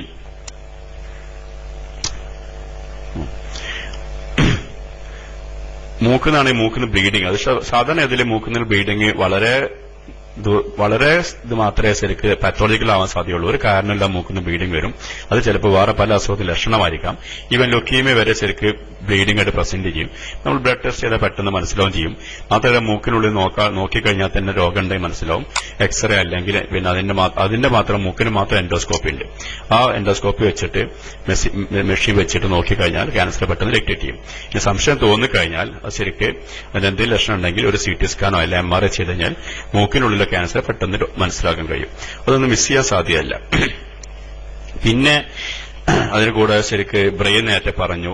അതേപോലെ ബോണിന്റെ ക്യാൻസർ, ബോണിന് കണ്ടമായ ടൈപ്പ് ക്യാൻസർ ഉണ്ട് ബോൺ. അതേപോലെ ബ്രെയിനും അങ്ങനെ തന്നെ. ബ്രെയിനും ക്യാൻസറും പല ടൈപ്പുകൾ ഉണ്ട്. ഡീറ്റെയിൽസ് പോകുന്നില്ല. പക്ഷെ ഇതൊക്കെ സാധനം പ്രസന്റ് ചെയ്യുന്നത് ബോൺ ആണെങ്കിൽ വേദനയായിട്ടായിരിക്കും, അല്ലെങ്കിൽ ഫ്രാക്ചർ ആയിട്ടായിരിക്കും. അതും അല്ലെങ്കിൽ പിന്നെ ബ്രെയിൻ ആണെങ്കിൽ നേരത്തെ പറഞ്ഞ പോലെ സ്ഥിരമായിട്ടുള്ള തലവേദന, അല്ലെങ്കിൽ സ്ഥിരമായ തലവേദന, അല്ലെങ്കിൽ അപസ്മാരമായിട്ട് പ്രസന്റ് ചെയ്യുക. അതും അല്ലെങ്കിൽ ഒരു ഭാഗം കുഴച്ചിലായിട്ട് ഒരു ഭാഗം തളർച്ചയായിട്ട് പ്രസന്റ് ചെയ്യും. ഇങ്ങനെയാണ് സാധാരണ ഉണ്ടാവാറ്. പിന്നെ തൈറോയ്ഡ് നേരത്തെ നമ്മൾ പറഞ്ഞു. തൈറോയ്ഡ് ശരിക്ക് വളരെ ചുരുക്കം ശരിക്കും നമുക്ക് പുറത്ത് തന്നെ മുഴയായിട്ട് കാണാം. അതല്ലെങ്കിൽ തൈറോയ്ഡ് മുഴകളെ പുറത്തായിട്ട് കാണാം. അതല്ലെങ്കിൽ വളരെ ചെറിയ ഫോക്കസ് ആയിരിക്കും. അത് വേറെ ഭാഗത്തേക്ക് പകർന്നതിന് ശേഷം മാത്രമേ നമുക്ക് തൈറോയ്ഡ് ഇത് അറിയാൻ പറ്റുള്ളൂ. പിന്നെ സ്കിൻ ക്യാൻസർ നേരത്തെ പറഞ്ഞു. സ്കിന്നിൽ പല ടൈപ്പ് ക്യാൻസർ ഉണ്ട്. ഇങ്ങനെ കണ്ണിന്റെ ക്യാൻസർ, ഇങ്ങനെ പല പല ഭാഗങ്ങളിലും ഈ നമ്മളെ ശരീരത്തിലുള്ള എല്ലാ ഭാഗത്തും ഒരു വിധത്തിൽ അല്ലെങ്കിൽ വേറെ വിധത്തിൽ ക്യാൻസറുകൾ സാധ്യതയുണ്ട്. അത് എന്തുകൊണ്ടത് വരാൻ കാരണം എന്ന് നമുക്ക് ഇനി അടുത്തത് മനസ്സിലാക്കാണ്ട്. കാരണങ്ങൾ, വാട്ട് ആർ ദി കോസസ്. മെഡിക്കലില് ഇറ്റിയോളജി എന്ന് പറയും. പിന്നെ ലിംഫോമ ടെസ്റ്റ്. ലിംഫോമ എന്ന് വെച്ചാൽ ശരിക്കും ലിംഫോബ്ലാസ്റ്റ് ലിംഫോമ എന്ന് വെച്ചാൽ മാത്രം എടുക്കുകയാണെങ്കിൽ ശരിക്ക് വെറും കയലക്ക് മാത്രം ബാധിക്കുന്ന, അത് സാധാരണ കഴുത്തിലാണ് കാണാറ്, അല്ലെങ്കിൽ അഴകിൽ കാണും അരന്റെ ഭാഗത്ത്. അത് വലിയ വലിയ മുഴയായിട്ടുണ്ടാവും. ആ മുഴ ശരിക്ക് അത് ബയോപ്സി ചെയ്ത് കഴിഞ്ഞാൽ ഏത് ടൈപ്പ് ലിംഫോമയാണ്, ഹോട്ട്ചിൻസ് ആണോ നോൺ ഹോട്ട്ചിൻസ് ലിംഫോമയാണോ, അതൊക്കെ ശരിക്കും ഡയഗ്നോസ് ചെയ്തിട്ട് ട്രീറ്റ് ചെയ്യും. പക്ഷെ അതൊക്കെ പെട്ടെന്ന് ഡയഗ്നോസ് ചെയ്യാൻ പറ്റും. കാരണം കായല ശരിക്കും കൊച്ചു പിള്ളേർക്ക് പോലും കഴുത്തിൽ കായലായിട്ട് പ്രസന്റ് ചെയ്യും. എന്നിട്ട് നമ്മൾ ശരിക്കും ബയോപ്സി ചെയ്ത് കഴിഞ്ഞാൽ ഏത് ടൈപ്പാണെന്ന് അറിയാൻ പറ്റും. അത് ചില സമയത്ത് ലിംഫോമ ആയിരിക്കണം എന്നില്ല. ട്യൂബർക്കുലോസിസ് ആയിരിക്കും, TB ആയിരിക്കാം, അല്ലെങ്കിൽ ഇൻഫെക്റ്റീവ് ആയിരിക്കാം, ശരിക്കും എന്തെങ്കിലും പഴുപ്പ് വന്നായിരിക്കും. പക്ഷെ ലിംഫോമ അനുസരിച്ച് പത്തോളിക്ക് ഡയഗ്നോസ് കിട്ടിക്കഴിഞ്ഞാൽ അതിനുള്ള ട്രീറ്റ്മെന്റ് ചെയ്താൽ കംപ്ലീറ്റ് മാറും. അപ്പൊ ഇങ്ങനെയാണ് പൊതുവെയുള്ള ക്യാൻസർ. ഇനി കാരണങ്ങൾ നോക്കാം. കാരണം ശരിക്ക് 90-95% എൻവയോൺമെന്റ് ഫാക്ടേഴ്സ് ആണ്. എന്ന് വെച്ചാൽ നമ്മൾ ശരിക്കും നമ്മുടെ ശരീരത്തിൽ പുറത്തുനിന്നുള്ള കാരണങ്ങൾ, ശരീരത്തിനുള്ളിലല്ലാത്ത ഉള്ളിൽ 5% മാത്രമേ ഉള്ളൂ. 5% ഹെറിഡിറ്ററി, പാരമ്പര്യമായിട്ട് വരുന്ന ക്യാൻസറുകൾ ഒരു 5% മാത്രമേ ഉള്ളൂ. അല്ലാത്ത ഇതെല്ലാം ബാക്കി 90-95% ശരിക്കും എൻവയോൺമെന്റ് ഫാക്ടേഴ്സ് ആണ്. അതിന് കാരണം, ഒരു മെയിൻ കാരണം ടുബാക്കോ തന്നെയാണ്. ടുബാക്കോ അത് 25-30% ടുബാക്കോ ആണ്. പിന്നെ നമ്മൾ കഴിക്കുന്ന ഭക്ഷണത്തിൽ നിന്ന് വരുന്നതാണ് പിന്നെ ക്യാൻസറുകൾ. അതേപോലെ ചില ഇൻഫെക്ഷൻ ഉണ്ടാക്കും, ക്യാൻസർ ഉണ്ടാക്കും. പിന്നെ വേറെ ഇതിലുള്ള പൊല്യൂഷൻ, അതേപോലെ റേഡിയേഷൻ, ഇതൊക്കെ ശരിക്ക് ക്യാൻസർ ഉണ്ടാക്കുന്ന കാരണങ്ങൾ, പൊതുവെയുള്ള കാരണങ്ങളാണ്. പുകവലി, അതേപോലെ ചില ഭക്ഷണങ്ങൾ, ഇൻഫെക്ഷൻ അണുബാധകൾ, അതേപോലെ റേഡിയേഷൻ എന്ന് വെച്ചാൽ വിശദീകരിക്കാം. അതേപോലെ പൊല്യൂഷൻ, ശരിക്കും അറ്റ്മോസ്ഫിയർ പൊല്യൂഷൻ. ഇങ്ങനെ ഇതാണ് പൊതുവെയുള്ള കാരണങ്ങൾ. 5% മാത്രമേ ഹെറിഡിറ്ററി ആയിട്ട് ജന്മന അതിനെ പാരമ്പര്യമായിട്ട് അവർക്ക് വരുന്നുള്ളൂ. ഇനി നമുക്ക് കെമിക്കൽസ് ആയിട്ട് നോക്കാം. ടുബാക്കോ ആണ് ശരിക്ക് ലങ് ക്യാൻസറിന് 90% ലങ് ക്യാൻസർ ശരിക്ക് ടുബാക്കോ, പുകവലി ഉണ്ടാക്കുന്നത് തന്നെയാണ്. പുകവലി കാരണമാണ് ശരിക്ക് ആ സിഗരറ്റ് പാക്കറ്റ് തന്നെ എഴുതിയിട്ടുണ്ട് ശരിക്ക് നിങ്ങൾക്ക് ക്യാൻസർ പിന്നെ ഇത് വരാൻ സാധ്യതയുണ്ട്, ഇത് ഇഞ്ചൂറിയസ് ആണ്, tobacco smoking injurious to health എന്ന് എഴുതിയിട്ടുണ്ടാവും. ഇപ്പൊ അതിന്മേൽ ചിത്രം ഉണ്ടെന്ന് കേട്ട്. അപ്പൊ ചിത്രം സഹിതം കൊടുത്തിട്ട് പോലും ഉപയോഗിക്കുന്നത്. പക്ഷെ ഒരു കാര്യം, പൊതുവെ ഈ ആൾക്കാർ സിഗരറ്റ് സ്മോക്കിംഗ് ഇപ്പൊ കുറെ കുറഞ്ഞു. പക്ഷെ മറ്റു പല സാധനങ്ങളും ആൾക്കാർ ഉപയോഗിക്കാൻ തുടങ്ങി. നമുക്ക് ഒരു പുതിയ സത്യമാണ്. അപ്പോ പിന്നെ അതേപോലെ ടുബാക്കോ ശരിക്ക് ഈ പുകവലി ഉപയോഗിക്കുകയാണെങ്കിൽ അവർക്ക് വരാൻ സാധ്യതയുള്ളത് ഒന്ന് ലങ്സിൽ 90% ലങ് ക്യാൻസറും അല്ലെങ്കിൽ ശ്വാസകോശ അർബുദം മലയാളത്തിൽ പറയാം. ലങ്ങിൽ വരുന്ന എല്ലാ 90% ക്യാൻസറുകളും ഈ ടുബാക്കോയായിട്ട് ബന്ധപ്പെട്ടാണ്. വേറെ ഭാഗത്ത് വരുന്നത് കിഡ്നിയിൽ വരാം, അതേപോലെ ബ്രെയിനിൽ വരും, അതേപോലെ യൂറിനൽ ബ്ലാഡറിൽ വരും, സ്റ്റൊമക്കിൽ വരും, ഈസോഫഗസ്, ലാരിങ്സ്, ഈ ഇങ്ങനെ എല്ലാ ഭാഗത്തും ഈ പുകവലി കാരണം കൊണ്ട് തന്നെ. മുമ്പ് ഒരാൾ എന്റെ ഡോക്ടർ ഉമ്മർഗോയാണ് എന്റെ സുഹൃത്ത്. അദ്ദേഹത്തിനോട് ശരിക്കും ഒരാൾക്ക് ലാരിങ്സ് എന്ന് പറഞ്ഞാൽ നമ്മൾ ശബ്ദം ഉണ്ടാക്കുന്ന ഭാഗം, കഴുത്തിന്റെ നേരെ സെൻട്രലിൽ ആ ഒരു ഭാഗം, അവിടെ ക്യാൻസർ വന്നു. അപ്പൊ അദ്ദേഹത്തിനോട് പറഞ്ഞു സിഗരറ്റ് വലിച്ചിട്ട് അത് വന്നെന്ന് പറഞ്ഞു. അപ്പൊ ആ പേഷ്യന്റ് തിരിച്ചു ചോദിച്ചു, എന്തുകൊണ്ട് നിങ്ങൾ ശരിക്കും അന്ന് പറഞ്ഞില്ല, ആദ്യം പറഞ്ഞ ഞാനത് ഒഴിവാക്കിയിരുന്നല്ലോ എന്ന്. അത് ശരിക്കും അറിയാത്തോണ്ടല്ലോ, അതൊരു ചോദ്യം മാത്രം. ക്യാൻസർ വരും നിങ്ങൾ നേരത്തെ നിങ്ങൾ പറഞ്ഞിട്ടുണ്ടെങ്കിൽ ഞാനോ അത് ആദ്യം ഒഴിവാക്കിയിരുന്നല്ലോ. അതേപോലെ സ്ത്രീകളാണെങ്കിൽ ശരിക്കും ഈ മറ്റേത് ഇങ്ങനത്തെ സാധനങ്ങൾ ഉപയോഗിക്കും. സിഗരറ്റ് ഉപയോഗിക്കുന്ന സ്ത്രീകളുണ്ട്, അതേപോലെ പിന്നെ വെറ്റില, പുകല, അതൊക്കെ അങ്ങനത്തെ പല സാധനവും കെമിക്കൽസ് ആയിട്ട് ഉപയോഗിക്കുന്നവരുണ്ട്. പിന്നെ അതല്ലാത്ത കാരണം ആൽക്കഹോൾ ശരിക്കും കഴിക്കുന്നവർക്ക് പിന്നെ 10% ആൽക്കഹോളാണ് കാരണം. ക്യാൻസർ വരാനുള്ള ഒരു കാരണം ആൽക്കഹോളാണ്. പിന്നെ ആൽക്കഹോളിന്റെ പ്രത്യേകത വെച്ചാൽ ശരിക്കും ഈ നേരത്തെ പറഞ്ഞ ടുബാക്കോ ഒക്കെ ശരിക്ക് അത് നമ്മുടെ സെൽസിനുള്ളിലുള്ള DNA ഉണ്ട്. ആ DNAയിൽ മ്യൂട്ടേഷൻ ആണ് ചേഞ്ച് ഉണ്ടാക്കുക ചെയ്യുക. അങ്ങനെ ആ ചേഞ്ച് ഉണ്ടാക്കുന്നതാണെങ്കിൽ, പക്ഷെ ഈ പിന്നെ ആൽക്കഹോള് മ്യൂട്ടേഷൻ ഒരിക്കലും ഉണ്ടാക്കുന്നില്ല. അത് കാർസിനോജൻ ആണ് ആക്ട് ചെയ്യുക. കാർസിനോജൻ ക്യാൻസർ ഉണ്ടാക്കാൻ സാധ്യതയുണ്ട്, പക്ഷെ സെൽസിനുള്ളിൽ മാറ്റം ഉണ്ടാക്കില്ല, അതൊരു ക്യാൻസർ ഉണ്ടാക്കുന്നു മാത്രം. പിന്നെ ഇനി അതേപോലെ ചില ജോലികളായിട്ട് ബന്ധപ്പെട്ട ക്യാൻസർ ഉണ്ട്. അത് ഒരു ഉദാഹരണമാണ് ഈ ആസ്പെറ്റോസിസ് ഷീറ്റ് ഉണ്ട്. അതിൽ ജോലി ചെയ്യുന്ന ആസ്പെറ്റോസിസിൽ ജോലി ചെയ്യുന്ന ആളുകൾക്കുണ്ട്. അവർക്ക് ഈ ആസ്പെറ്റോസിസ് ഷീറ്റിന് അതിന്റെ ഫൈബറിന് പോലെ ഫൈബേഴ്സ് ഉണ്ട്. അത് ഇവരെ ശ്വസിച്ചു കഴിഞ്ഞാൽ അവർക്ക് ലങ് ക്യാൻസർ, അതേപോലെ മിസോത്തിലിയോമ എന്ന ക്യാൻസർ, ഇതൊക്കെ വരാൻ സാധ്യതയുണ്ട് ഈ അവർ ജോലിയായിട്ട് ബന്ധപ്പെട്ട്. അതേപോലെ നമ്മൾ കാശ്മീർ ഭാഗത്തൊരു ഇതുണ്ട്. കാശ്മീർ ഭാഗത്ത് ചില ആൾക്കാർ അവിടെ അവർക്ക് ഒരു കാങ്കരി ക്യാൻസർ എന്ന് പോകുന്നുണ്ട് പേര്. അത് ആ ഭാഗത്തുള്ള ആളുകൾക്ക് ശരിക്കും അവര് ചൂട് കിട്ടാൻ വേണ്ടിയിട്ട് അവരുടെ ഡ്രസ്സിനുള്ളിൽ തന്നെ തീ വെക്കും. പണ്ട് കാലത്ത് ഒരു മണ്ണിന്റെ പാത്രത്തിൽ തീ വെച്ചിട്ട്, എന്നിട്ട് അത് പുള്ളിയ ഭാഗത്ത് ക്യാൻസർ വരും. അതേപോലെ ഈ റോഡിന്റെ പണിയെടുക്കുന്ന ആളുകൾക്ക് ഈ ടാറിന്റെ ചൂട് തട്ടിയിട്ട് അവിടെ പൊള്ളിയിട്ട് ക്യാൻസർ വരും, തൊലിപ്പുറമുള്ള ക്യാൻസർ. ഇങ്ങനെ ജോലിയായിട്ട് ബന്ധപ്പെട്ട കുറെ ക്യാൻസറുകളുണ്ട്. പിന്നെ അതേപോലെ ഈ ബെൻസീൻ എന്ന സാധനം, ബെൻസീൻ കെമിക്കലാണ്. ഈ ബെൻസീൻ എന്ന് പിന്നെ അത് ആദ്യമായിട്ട് ബന്ധപ്പെട്ട ആളുകൾക്ക് ലുക്കീമിയ എന്ന ക്യാൻസർ വരാൻ സാധ്യതയുണ്ട്. ഇങ്ങനെ കുറെ ജോലിയായിട്ട് ബന്ധപ്പെട്ട ക്യാൻസറുകളുണ്ട്. ഇനി നേരത്തെ പറഞ്ഞ ഭക്ഷണത്തെ കൂടുതൽ നമുക്ക് നമ്മുടെ വിഷയം കാര്യമായിട്ട് വരുന്ന ഇവിടെയാണ്. മറ്റൊക്കെ നമ്മൾ ഉപയോഗിക്കുന്നില്ലല്ലോ കൂടുതലായിട്ട്. ഭക്ഷണത്തിന്റെ കാര്യത്തിൽ ശരിക്ക് ശ്രദ്ധിക്കേണ്ടത്, ഒന്ന് വെജിറ്റബിൾസ് അതേപോലെ ഫ്രൂട്ട്സ് ഒക്കെ കുറക്കുന്ന ആളുകൾക്ക് അവർ കഴിക്കാതെ വെറും മറ്റ് ഫുഡ് മാത്രം കഴിക്കുന്ന, വെജിറ്റബിൾസും കഴിക്കാതെ ഫ്രൂട്ട്സും കഴിക്കാതെ വെറും എന്നും പൊറാട്ടയും ചപ്പാത്തിയും മാത്രം കഴിച്ച് അങ്ങനത്തെ ജീവിക്കുന്ന ആളുകളുണ്ട്. ആ ആളുകൾക്ക് ശരിക്കും ക്യാൻസർ വരാൻ സാധ്യത കൂടും. അതേപോലെ കണ്ടമാനം ഉപ്പ് ഉപയോഗിക്കുന്ന ചില അച്ചാറുകൾ, അതേപോലെ അങ്ങനത്തെ കണ്ടമാനം ഉപ്പുള്ള ഇതുണ്ട്. ഉപ്പ് അധികം കണ്ടമാനം ഉപയോഗിച്ചാൽ ഇതൊക്കെ ശരിക്കും അസംഷനാണ്. ശരിക്കും ഓരോരുത്തരും അവരുടെ നിഗമനങ്ങളാണ്. അപ്പൊ അത് പറയുന്നത് വെച്ചാല് ഈ ജപ്പാൻ ഏരിയയിൽ ശരിക്കും ഗ്യാസ്ട്രിക് ക്യാൻസർ അല്ലെങ്കിൽ പിന്നെ വയറിൽ സ്റ്റൊമക്കിലുള്ള ക്യാൻസർ വളരെ കൂടുതലാണ്. കാരണം ആ ഭാഗത്ത് ഉപ്പിന്റെ അംശമുള്ള ഫുഡുകൾ അവർ അധികം കഴിക്കുന്നത്. അതുകൊണ്ട് തന്നെ ജപ്പാൻ ഏരിയയിൽ ക്യാൻസർ കൂടുതലാണെന്ന് പറയപ്പെടുന്നു. അതേപോലെ ചില ഫുഡ്, നമ്മളിപ്പോ ഈ ബ്രെഡ് നമുക്കറിയാം, ബ്രെഡ് നമ്മളെല്ലാവരും ഉപയോഗിക്കുന്നതാണ്. പക്ഷെ ബ്രെഡ് പൂത്ത് കഴിഞ്ഞാൽ അതിന്റെ മുകളിൽ ഒരു പച്ച കളർ ഇത് വരും, ഒരു ആഷ് കളറിൽ ഒരു കോട്ടിങ് വരും പൂത്ത് കഴിഞ്ഞാൽ. അതിന് വരുന്ന ടോക്സിനാണ് അഫ്ലാടോക്സിൻ എന്ന് പറയും. ഈ അഫ്ലാടോക്സിൻ ശരിക്ക് ഇതേപോലെ ക്യാൻസർ ഉണ്ടാക്കുന്ന പല റിപ്പോർട്ടും കാണുന്നുണ്ട്. അത് ക്യാൻസർ ഉണ്ടാക്കുന്നത് ശരിക്ക് ലിവറിനെയാണ് ബാധിക്കുക. ലിവറിൽ ക്യാൻസർ വരുത്തും അഫ്ലോടോക്സിൻ. അത് ശരിക്കും ചില ഫുഡില് ഇതേപോലെ ശരിക്ക് പ്രിസർവ് ചെയ്ത ഫുഡില് ടെസ്റ്റ് ഫോർ അടിക്കണം. യെസ്, അഫ്ലോടോക്സിൻ ഫംഗസ് ആണ്. ആ ഫംഗസിന് വരുന്നതാണ് ഈ ടോക്സിൻ. അത് ശരിക്കും ലിവറിന് ക്യാൻസർ വരുത്തും പറയപ്പെടുന്നു. അപ്പൊ ഇതൊക്കെയാണ് ശരിക്കും ചില ഫുഡിലായിട്ട് ബന്ധപ്പെട്ട്. ഇനി അടുത്ത് പറയുന്നത് ഇൻഫെക്ഷനാണ്. ഈ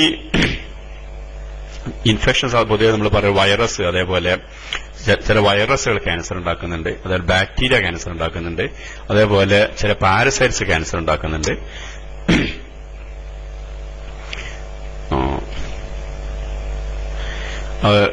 ആ വൈറസിന്റെ പേരടിക്കുക ശരിക്കും നിങ്ങൾ ജസ്റ്റ് ഒന്ന് വായിച്ചു നോക്കിയാൽ മതി, അത്രേ ഉള്ളൂ. ഒരു കംപ്ലീഷൻ സെക്കൻഡ് വേണ്ടി അടിക്കാന്ന് മാത്രം ടെസ്റ്റ് അടിക്കുക. ഇപ്പൊ ശരിക്കും നമുക്കറിയാം വൈറസ് നമുക്കൊരിക്കലും കണ്ണോട് കാണാൻ പറ്റാത്ത ജീവികളാണ്, ജിന്നു പോലത്തെ ജീവികളാണെന്ന് വേണമെങ്കിൽ പറയാം. കണ്ണോട് ഒരിക്കലും നമുക്ക് കാണാൻ കഴിയില്ല, പക്ഷെ നമുക്ക് അതിന്റെ ഇഫക്റ്റുകൾ നമുക്ക് അനുഭവിക്കാൻ ഇവിടെ ടെസ്റ്റ് അടിച്ചിട്ടുണ്ട്. ഹ്യൂമൻ പാപ്പിലോമ വൈറസ് അത് ഉണ്ടാക്കുന്നത് സർവൈക്കൽ കാർസിനോമ ഉണ്ടാക്കും. അതേപോലെ എപ്സ്റ്റീൻ ബാർ വൈറസ് ഉണ്ടാക്കും. സർവൈക്സ് എന്ന് വെച്ചാൽ യൂട്രസിന്റെ താഴ്ഭാഗത്ത്, യൂട്രസ് സ്ത്രീകളുടെ ഗർഭപാത്രത്തിന്റെ അടിഭാഗത്തിനാണ് സർവിക്സ് എന്ന് പറയാം. ഈ സർവൈക്കൽ ക്യാൻസറിന് ഒരു കാരണമാണ് ഹ്യൂമൻ പാപ്പിലോമ വൈറസ്. ഈ ഹ്യൂമൻ പാപ്പിലോമ വൈറസ് ആണ് സർവൈക്കൽ കാർസിനോമ. സർവൈക്സ് ഈ വാക്കിന്റെ അർത്ഥം കഴുത്ത് എന്നർത്ഥം. പിന്നെ യൂട്രസിന്റെ ഷേപ്പ് നോക്കിക്കഴിഞ്ഞാല് അതിന്റെ ഒരു എന്താ പറയാ ഒരു വലിയ പയറുമണി പോലെ അല്ല ഒരു ബലൂൺ ഓർത്താൽ മതി. ഒരു നല്ല ഉയരത്തേക്ക് പൊത്തിപ്പൊണ്ട ഒരു കുറച്ച് വീർത്തൊരു ബലൂൺ. അതിന്റെ നമ്മളെ കാറ്റ് ഊതി നടക്കുന്ന ഭാഗമാണ് ഈ സർവിക്സ് എന്ന് പറഞ്ഞത്. അതേപോലെ യൂട്രസിന്റെ ഷേപ്പ്. അപ്പൊ അതിന്റെ ആ കഴുത്തിന്റെ ഭാഗം അല്പം വീർക്കാത്ത ബലൂൺ നോക്കിയാൽ മതി. മോൾ ഭാഗത്ത് ഫണ്ടസ് എന്ന് പറയും, ആ വീർക്കാത്ത ഭാഗത്തിന് സർവിക്സ് എന്ന് പറയും. അതിന്റെ യൂട്രസിന്റെ ആ ഷേപ്പാണ്. അപ്പൊ ആ ഭാഗത്ത് വരുന്ന ക്യാൻസറിന് ഒരു കാരണമാണ് ഈ virus, Epstein human papilloma virus എന്ന് പറയും. അത് ഈ വൈറസ് രോഗമുണ്ടാക്കുന്നിട്ട് അറിയും. അതേപോലെ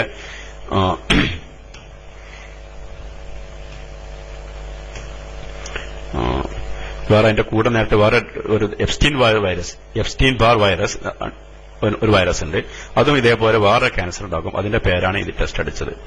ലിംഫോപ്ലോർഫിൻ ഡിസീസ് നേസോഫാരിഞ്ചൽ കാർസിനോമ എന്നാണ്. ഇത് വേറെ ക്യാൻസർ. നേസോഫാരിഞ്ചൽ മീൻസ് മൂക്കിന്റെ ഭാഗത്ത് വരുന്നതാണ് അങ്ങനത്തെ ക്യാൻസർ. അപ്പൊ ഈ വൈറസിന് പോലും നമ്മുടെ ശരീരത്തിൽ ചില വൈറസുകൾ നമുക്ക് ഉപകാരപ്പെടുന്നതാണ്, എന്നാൽ പോലും ചില രോഗങ്ങൾ ഉണ്ടാക്കുന്ന വൈറസുകളുണ്ട്.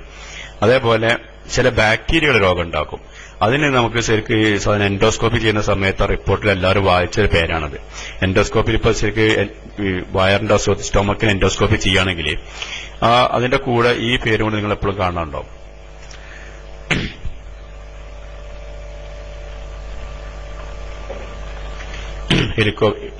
എച്ച് പൈലോറി എഴുതിയിട്ടുണ്ടാവും, അല്ലെങ്കിൽ ഹെലിക്കോബാക്ടർ പൈലോറി ഇൻഡ്യൂസ് ഗാസ്ട്രോകാർസിനോമ. ഇത് ഗാസ്ട്രിക് കാർസിനോമ, സ്റ്റൊമക്കൽ കാർസിനോമ ഉണ്ടാക്കും. ഇന്ന് കാർസിനോമ ക്യാൻസർ.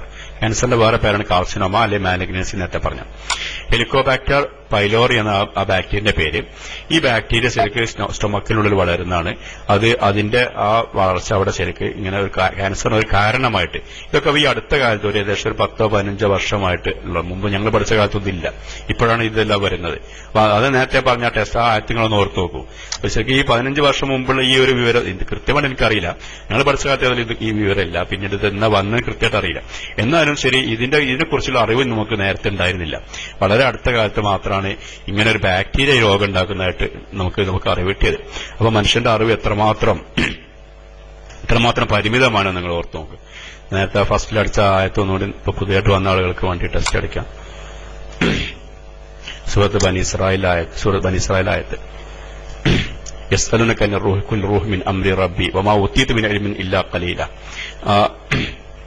ഓക്കെ, പിന്നെ നമുക്ക് മനുഷ്യന്മാരുടെ അവസാന ഭാഗം വമാ ഉതീതു മിൻ ഇൽമിൻ ഇല്ലാ ഖലീല.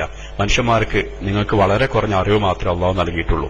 ഇത് നബി സല്ലല്ലാഹു അലൈഹി വസല്ലം നേരിട്ട് പറയാണ്. സൂറത്ത് ബനി ഇസ്രായേലിൽ പറയാണ്, ജനങ്ങൾ ശരിക്ക് റൂഹിനെ കുറിച്ച്, ആത്മാവിനെ കുറിച്ച് ചോദിച്ചു. ഈ ആത്മാവിനെ കുറിച്ച് ഇന്നും നമുക്കൊന്നും അറിയില്ല. ഈ 2013 വരെ എന്താണ് ആത്മാവ്, അത് എവിടെയാണെന്ന് ഇന്ന് വരെ കണ്ടുപിടിച്ചിട്ടില്ല. ഇന്നും അത് അങ്ങനെ തന്നെ നിൽക്കുകയാണ്. ആദ്യത്തേക്ക് വളരെയേറെ അത്ഭുതം തന്നെയാണ്. അത് വേറെ വിഷയമാണ്. ഈ റൂഹ് എവിടെയാണ്, ആത്മാവ് എവിടെയാണ്, അത് എവിടെയാണ് സ്ഥിതി ചെയ്യുന്നത്, ഏത് രൂപത്തിലാണ് എന്ന് ഇന്നും ഒരു ആൾക്കും അറിയില്ല.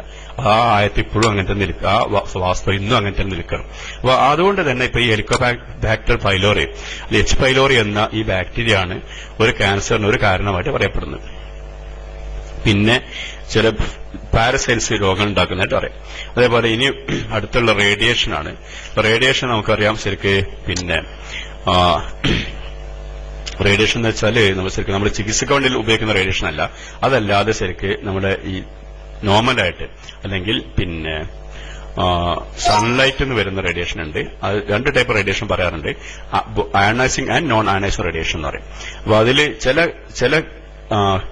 റേഡിയേഷൻ, നോൺ അയണൈസ്ഡ് റേഡിയേഷന് അത് ശരിക്കും നോൺ മെലനോമിക് സ്കിൻ ക്യാൻസർ ഉണ്ടാക്കും. അതേപോലെ ഈ സണ്ണിന്ന് വരുന്ന ലൈറ്റ്, അത് നമ്മൾ പിന്നെ സൺലൈറ്റ് ശരിക്കും നമ്മൾ ഭൂമിയിൽ ശരിക്കും നേരിട്ട് പതിക്കുകയാണെങ്കിൽ ശരിക്കും നമുക്ക് എല്ലാവർക്കും സ്കിന്നിൽ ക്യാൻസർ വരുന്നതാണ്. സൺലൈറ്റ് അതിന്റെ ശരിക്കും പൂർണ്ണമായിട്ട് രൂപത്തിൽ ശരിക്കും ഭൂമിയിൽ പതിക്കുകയാണെങ്കിൽ നമ്മളെല്ലാവർക്കും സ്കിൻ ക്യാൻസർ വരും.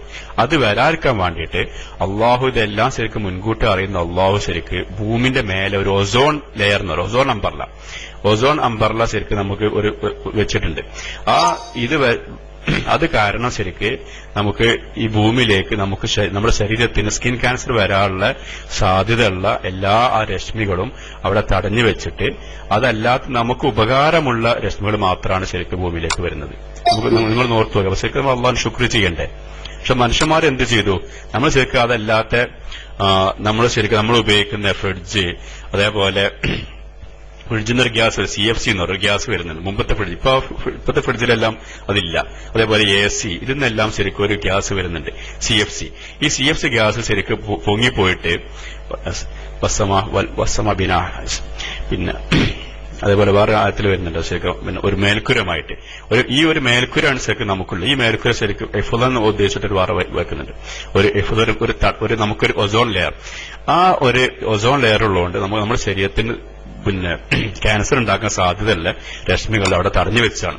അപ്പൊ ഈ ഫ്രിഡ്ജിൽ നിന്നും അതേപോലെ ഇൻഹേലേഴ്സ് ഉപയോഗിക്കുന്നത്, അതേപോലെ AC-ന്ന് വരുന്ന CFC എന്ന ഗ്യാസ് ഒസോൺ ലെയറിൽ അതിന്റെ നമ്മൾ പോളാർ ഏരിയയിൽ രണ്ട് നോർത്ത് പോൾ സൗത്ത് പോൾ ഏരിയയിൽ ശരിക്കും ദ്വാരം ഉണ്ടായിട്ടുണ്ട്.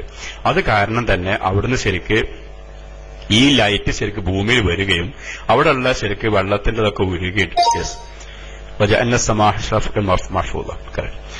പിന്നെ ആ ഭൂമിയിൽ വന്നിട്ട് പിന്നെ നമ്മൾ ശരിക്കും എർത്തിൽ ടെമ്പറേച്ചർ ഓരോ വർഷം ചൂട് കൂടിക്കൂടി വരാമെന്ന് പറയുന്നത്. ഇതിന് കാരണം എന്ന് വെച്ചാൽ ഈ ഒസോൺ ലെയറിലുള്ള ദ്വാരം കാരണം നമ്മൾ ശരിക്ക് അറ്റ്മോസ്ഫിയർ ടെമ്പറേച്ചർ കൂടുകയാണ്. ആ പിന്നെ ഗ്ലോബൽ വാർമിംഗ് എന്ന പേരിൽ അറിയപ്പെടുന്നത്. ഇതിനൊരു കാരണം മനുഷ്യന്മാരെ കൈകൊണ്ട് ചെയ്ത ഇത് തന്നെ. കാരണം നമ്മൾ ശരിക്കും നമുക്ക് വേണ്ടാത്ത പല ഇതും നമുക്ക് ഉപയോഗിച്ചു പിന്നീട് നമുക്ക് മനസ്സിലാകും. ആദ്യം ഇത് അറിയില്ല. ഇത് കുറെ കഴിഞ്ഞാലാണ് ഒസോൺ ലെയറിൽ ദ്വാരം വീണതും. അത് കാരണം തന്നെ ഇങ്ങനത്തെ അതേപോലത്തെ prolonged exposure to ultraviolet radiation from sun lead to melanoma and other skin malignancies. എന്നുവെച്ചാൽ തുടർച്ചയായിട്ട് അൾട്രാവയലറ്റ് ലൈറ്റ് സണ്ണെന്ന് വന്നു കഴിഞ്ഞാൽ നമുക്ക് മെലനോമ അതേപോലെ സ്കിൻ ക്യാൻസർ വരാൻ സാധ്യതയുണ്ട്. അപ്പൊ ഇതിനു വേണ്ടി അള്ളാഹു ശരിക്കും നമുക്ക് ശരിക്കും ഉണ്ടാക്കി തന്ന ഒസോൺ ലെയറാണ് ഇത്. പിന്നെ അതേപോലെ ഇനി റേഡിയേഷൻ കൂട്ടത്തിൽ വേറൊരു കാര്യം പറയാനുള്ളത്, പ്രത്യേകം എല്ലാവർക്കും ബാധകമായ കാര്യം, ഈ ടെസ്റ്റ് കൂടെ ശ്രദ്ധിക്കുക. ഇതെല്ലാവരും വായിച്ച് ശരിക്കും അവനാന്റെ മൊബൈൽ കോപ്പി ചെയ്ത് വെക്കേണ്ടതാണ്. കാരണം നമ്മളെല്ലാം ഇപ്പൊ ഇതുവരെ കേട്ടൊക്കെ നമ്മളൊക്കെ സേഫ്. ഇതൊന്നും നമുക്കില്ലല്ലോ എന്ന് ചിന്തിക്കുന്നുണ്ട് എല്ലാവരും. ഇനി ഈ ഭാഗം ഒന്ന് ശ്രദ്ധിച്ചു നോക്കി. നോൺ അയണിസ് ഓക്കെ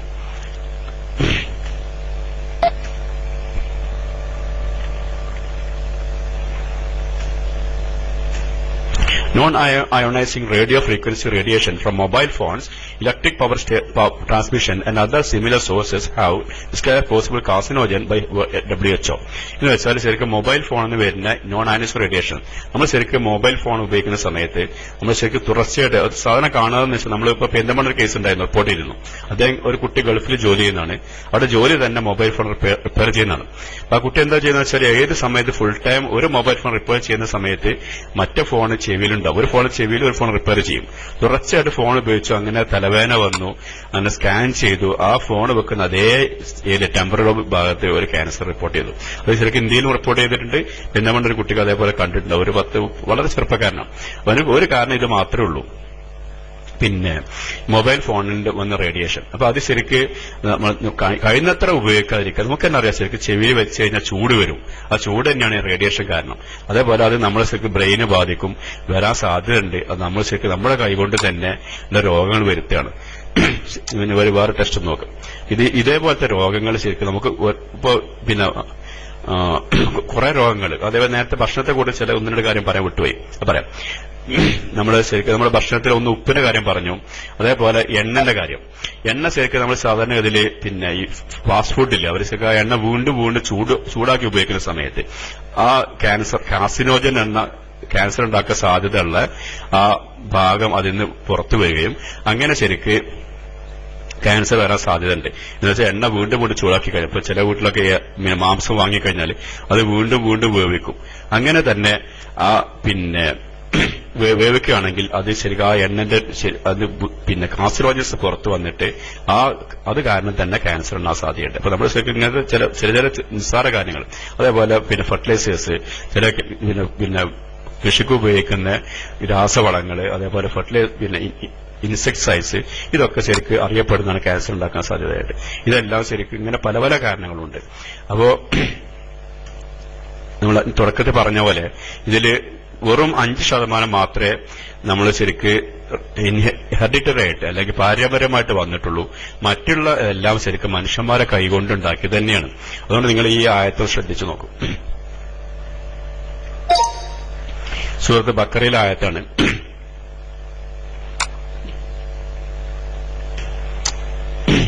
അയാളെ പിടിച്ച് ജയിലിടണം. ഓക്കെ, സൂറത്ത് ബക്കറ അദ്ദേഹത്തിന് കഴിയും അദ്ദേഹം. ബിസ്മില്ലാഹിർ റഹ്മാനിർ റഹീം.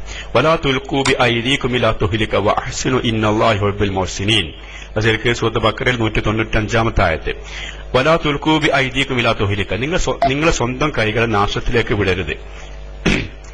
വഹ്സിനു, നിങ്ങൾ നന്മ ചെയ്യുക. ഇന്നല്ലാഹു യുഹിബ്ബുൽ മുഹ്സിനീൻ, തീർച്ചയായും അള്ളാഹു നന്മ ചെയ്യുന്നത് ഇഷ്ടപ്പെടുന്നു. നമ്മൾ സ്വന്തം കൈകൊണ്ടുള്ള നാശങ്ങൾ, ഇപ്പൊ നമ്മൾ നേരത്തെ അവസാനം പറഞ്ഞ മൊബൈൽ ഫോൺ ഉദ്ദേശിക്കുക, അതേപോലെ മറ്റുള്ള ഭക്ഷണത്തിന്റെ കാര്യങ്ങളിൽ, ഇതൊക്കെ ശരിക്കും നമ്മൾ സ്വന്തം കൈകൊണ്ട്, അതേപോലെ നമ്മൾ സ്വന്തം കൈകൊണ്ട് ഉണ്ടാക്കുന്ന ചില രോഗങ്ങളുണ്ട്. അത് നമ്മൾ വളരെ ശ്രദ്ധിക്കുക. നമ്മളായാലും നമ്മുടെ വീട്ടുകാരായാലും നമ്മുടെ സുഹൃത്തുക്കൾക്കായാലും നമ്മൾ അങ്ങനെ ഇതെല്ലാം നമ്മളിപ്പോ അതിന്റെ തഫ്സീർ പഠിച്ച് നിങ്ങളുടെ കൈകൊണ്ട് നിങ്ങൾ തന്നെ നാശത്തിലേക്ക് തള്ളിക്കളയരുത്. നിങ്ങൾ നല്ലത് പ്രവർത്തിക്കുക, നന്മ ചെയ്യുന്ന അള്ളാഹു ഇഷ്ടപ്പെടുന്നു. അതിന്റെ തഫ്സീർ അതിന്റെ മീനിങ് കൊടുത്തിട്ടുണ്ട്. അപ്പോ അതേപോലെ സൂറത്ത് റൂമിലൊരായത്തുണ്ട്, അതും കൂടി വിഷയമായിട്ട് ബന്ധപ്പെട്ട ഒരായത്തുണ്ട്. സൂറത്ത് റൂമില് 41-ാമത്തെ ആയത്ത്. ഇതും ഏകദേശം ഇത് തന്നെയാണ് പറയുന്നത്.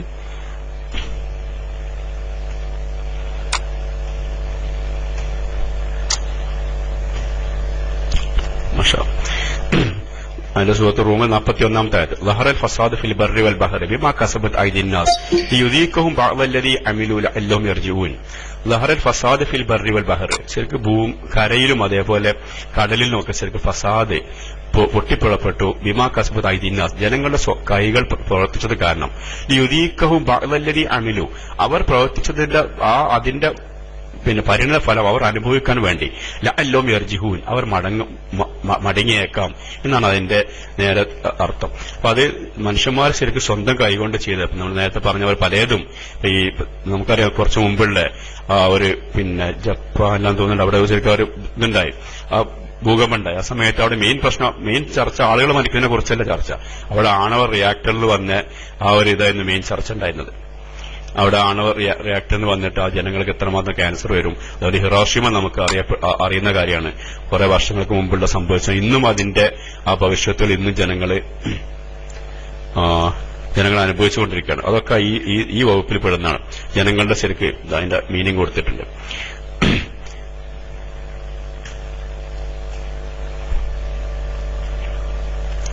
സൂറത്ത് റൂമിലെ 41-ാമത്തെ ആയത്ത്, 30-ാമത്തെ സൂറത്ത്. മനുഷ്യരുടെ കൈകൾ പ്രവർത്തിച്ച നിമിത്തം കരയിലും കടലിലും കുഴപ്പം വെളിപ്പെട്ടിരിക്കുന്നു. അവർ പ്രവർത്തിച്ചതിലെ ഫലം അവർക്ക് ആസ്വദിപ്പിക്കാൻ വേണ്ടി അത്രേ അത്. അവർ ഒരു വേള മടങ്ങിയേക്കാം. അപ്പൊ ഇതാണ് ശരിക്ക്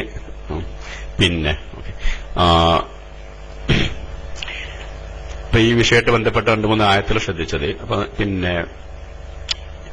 നമുക്കിപ്പോ ഇതിൽ ഇത്രേ പറയാനുള്ളൂ. ശരിക്കും നമ്മൾ ശരിക്കും നമ്മളിപ്പോ കേട്ടുകൊണ്ടിരിക്കുന്ന ആളുകൾക്കൊക്കെ ശരിക്കും ഇപ്പൊ നമ്മളൊക്കെ വളരെ ഫ്രീ ആണ്, ഇതിൽ ഈ രോഗങ്ങളുണ്ടാകാൻ സാധ്യതയില്ല എന്ന് വിചാരിക്കും. പക്ഷെ എന്നാ ഇപ്പോൾ നമ്മൾ അറിയാത്ത പല കാരണങ്ങളും, ഉദാഹരണമായിട്ട് നമുക്കറിയാം നമ്മുടെ ശരിക്കും ISMന്റെ നമ്മുടെ അബൂക്കക്കാരൊക്കെ അദ്ദേഹം നമുക്കറിയാം ഈ സമയത്ത് അദ്ദേഹത്തെ ഓർത്തുപോയ പല സമയത്തും.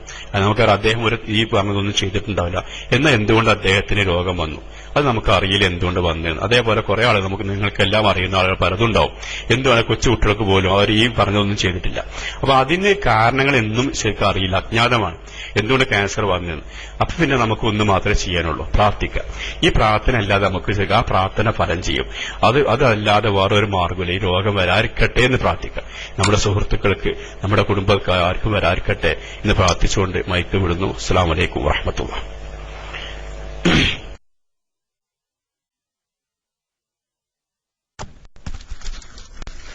സഹോദരങ്ങളെ, ഡോക്ടർ അൽഹംദുലില്ലാ വളരെ വ്യക്തമായിട്ട് നമുക്ക് ക്ലാസ് എടുത്തു. ക്ലാസ് കേട്ടപ്പോ സത്യത്തില് അൽഹംദുലില്ലാ ഭയങ്കര ഒരു ഭയമൊക്കെ ഉണ്ട്. എന്നാലും നമ്മള് പല ഭക്ഷണങ്ങളും അതുപോലെ നമ്മളെ ജീവിതത്തിൽ ചെയ്തുകൊണ്ടിരിക്കുന്ന പല കാര്യങ്ങളും വിട്ടു നിൽക്കാനൊക്കെയാണ് അദ്ദേഹം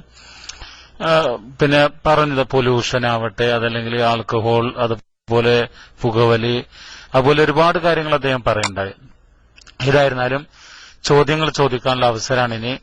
നമുക്ക് 8 മണിവരെ, സൗദി സമയം 8 മണിവരെ പോകാം.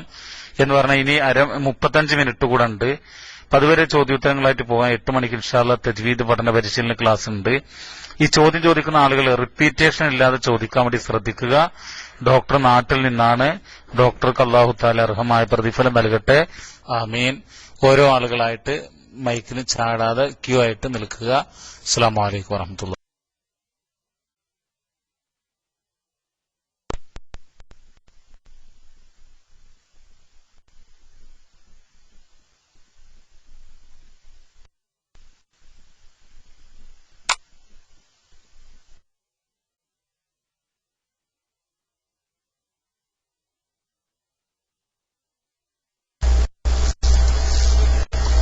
ഹലോ, അസ്സലാമു അലൈക്കും.